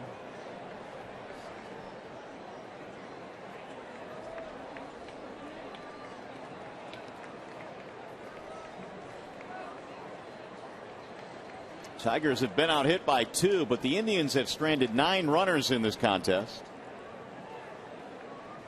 There goes Romine. Swing and a miss. Gomes throws high into center field. Romine on his way to third base, and he'll get in there standing up.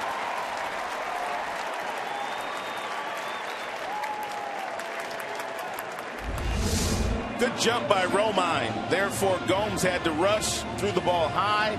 Cabrera could not pull it down. Romine quickly gets to his feet and gets over to third base with just 1 out.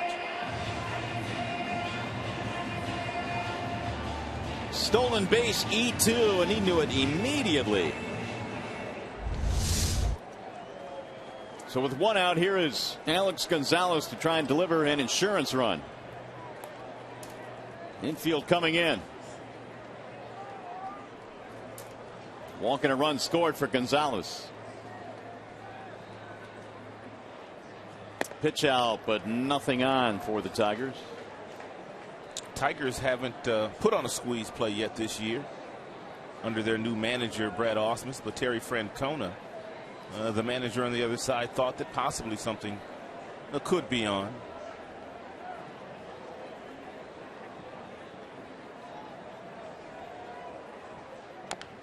Little chopper back to the mound. And Gonzalez is out. The runner will hold at third base. Big out there for the Indians. Fans, don't forget to follow every Tigers game with MLB.com at bat on your favorite mobile phone or tablet. Get live look-ins, instant replay, scores, stats, audio, free MLB TV game of the day, and a whole lot more. Download the App Store, or visit Tigers.com today. So the Indians now can push the infield back with 2 outs. And here is Rajai Davis.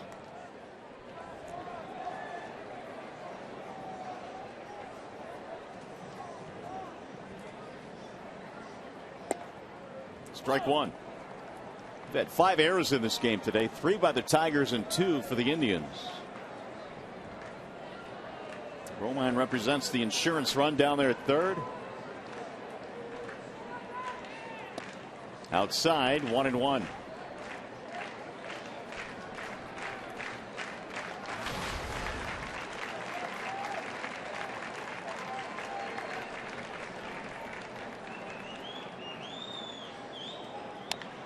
Chopper back up the middle. Got to be a tough play. Safe at first base and the run scored. Aviles did all he could to throw out to speedy Rajai Davis. Comes in bare hands, throws off balance, but really couldn't get enough on the throw. Therefore, he couldn't throw Davis out. But he made a nice play here.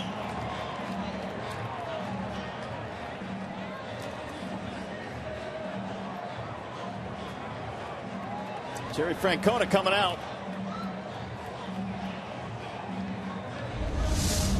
It is such a big play for the Cleveland Indians. If you're Francona, you have to come out just to see whether you're going to get the thumbs up from your team to tell you whether or not you should challenge or not. Apparently not.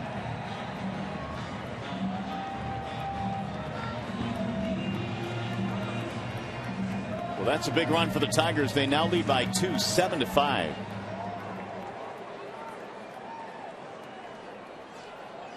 And here's Kinsler, who's had a huge day, 2 for 4 with 4 RBIs and a home run.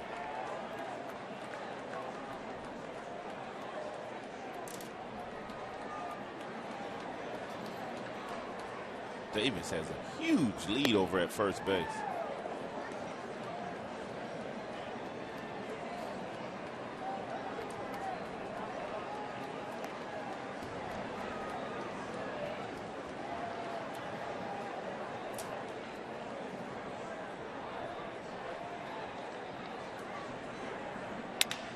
Bouncing ball to short.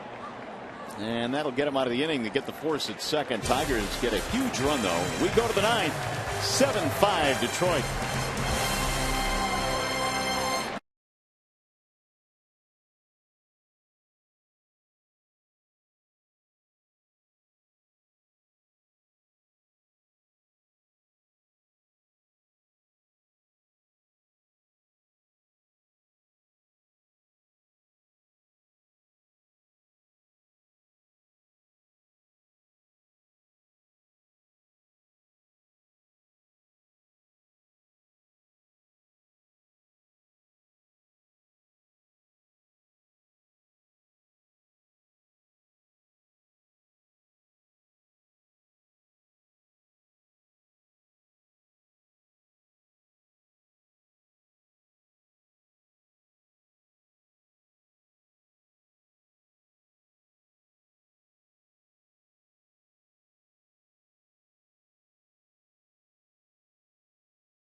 Seven 5 in last call time down for the Indians. We go to the top of the ninth. Here is the Nissan drive of the game. And Danny Salazar, the starter for the Tribe today, was cruising through 4, but he walked the first couple of batters in the 5th inning, and then up stepped Ian Kinsler, got a 2-1 fastball right around the belt buckle and hit it out into the Cleveland Indians bullpen for a 4-3 lead for the Tigers.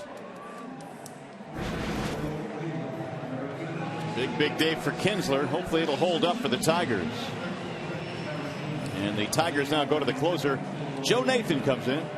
I'd like to see a nice clean inning here out of Joe Nathan. and to get his second save of the year.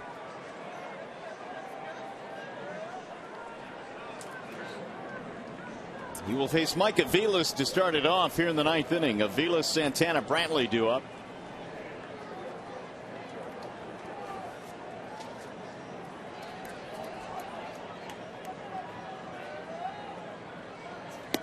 And the first pitch is in for a strike.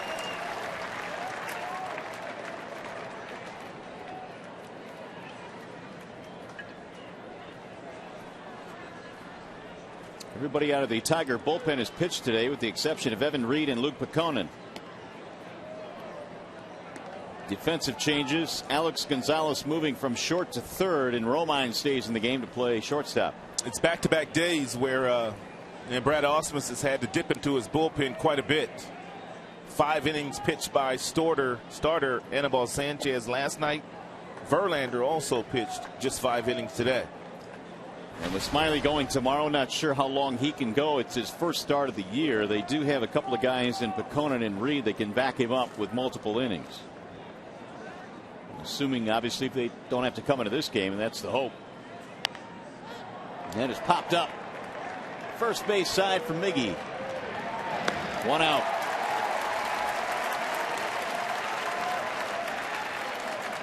Here's the call, Sam. Call of the game here today. Well, he could manufacture some runs by himself, as he did in the 7th. He was hit by a pitch, and then you have Lee that was preoccupied with Davis. He threw one away, and then Davis able to go all the way to third base, and then comes home on a bloop single by Ian Kinsler. So he manufactured that run by himself with his fast legs. Tigers up by 2 with 1 gone in the ninth. Here is Santana. Ball 1.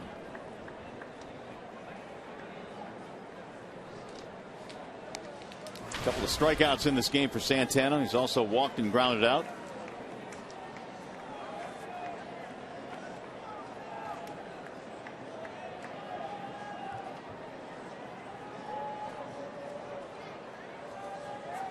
Actually, that run that was manufactured by Rajay Davis was the 6th inning, not the 7th.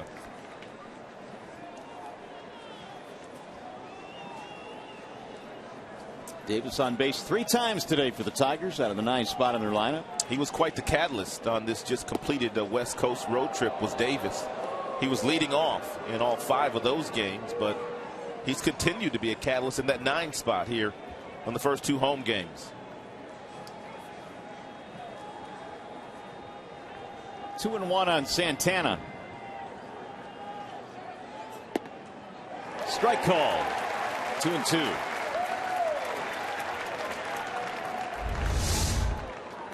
Changeup.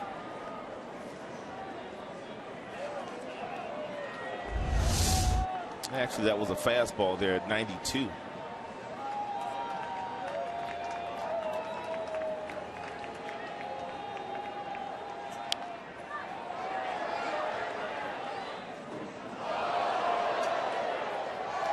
Tigers 2 outs away from winning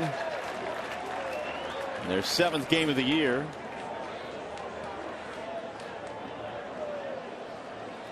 Because of rain and a bunch of off days early, Tigers have played the fewest games in the American League.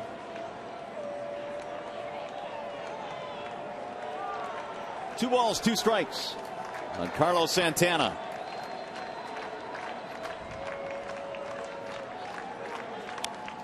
Lifted back out of play as Santana spoils one.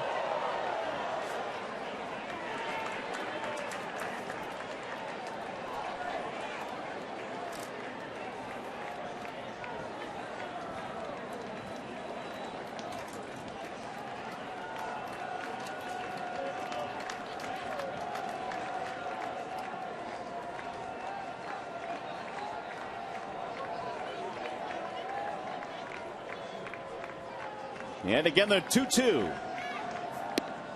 Got him, strike 3. Santana caught looking. Outstanding fastball, well located at 92 miles an hour down and in to Santana, who doesn't like the ball in there. He usually jackknifes out of the way on fastballs inside. That one caught the inside corner. four-seam fastball thrown there by Nathan. Great look in phantom cam. That is 11 strikeouts for Tigers pitching in this game. One more out to get. And it's Brantley who's had a big day. He's knocked in 4 and it's strike 1.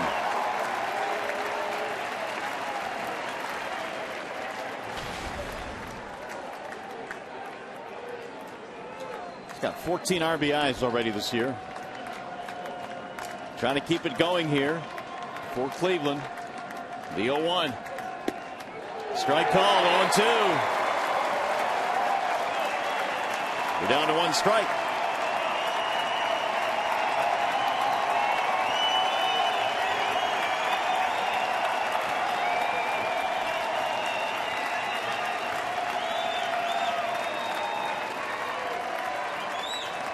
Here's the 0-2. Tried to backdoor with a slider. Fans want to know where it was. Here it is. It was wide. Avila tried to steal it. Nice frame job.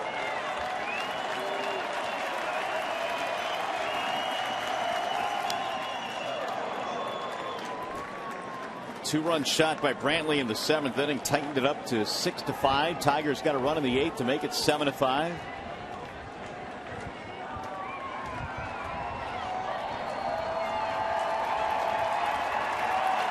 Kinsler's had a big day, knocking in 4 for Detroit.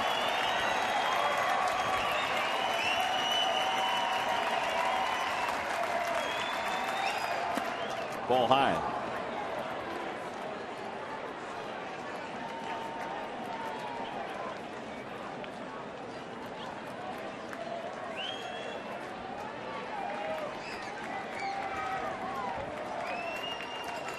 $25,990 in attendance here this afternoon.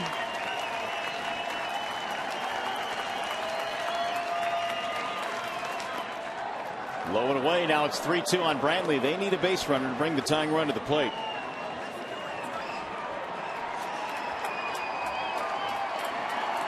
Asdrubal Cabrera waiting on deck.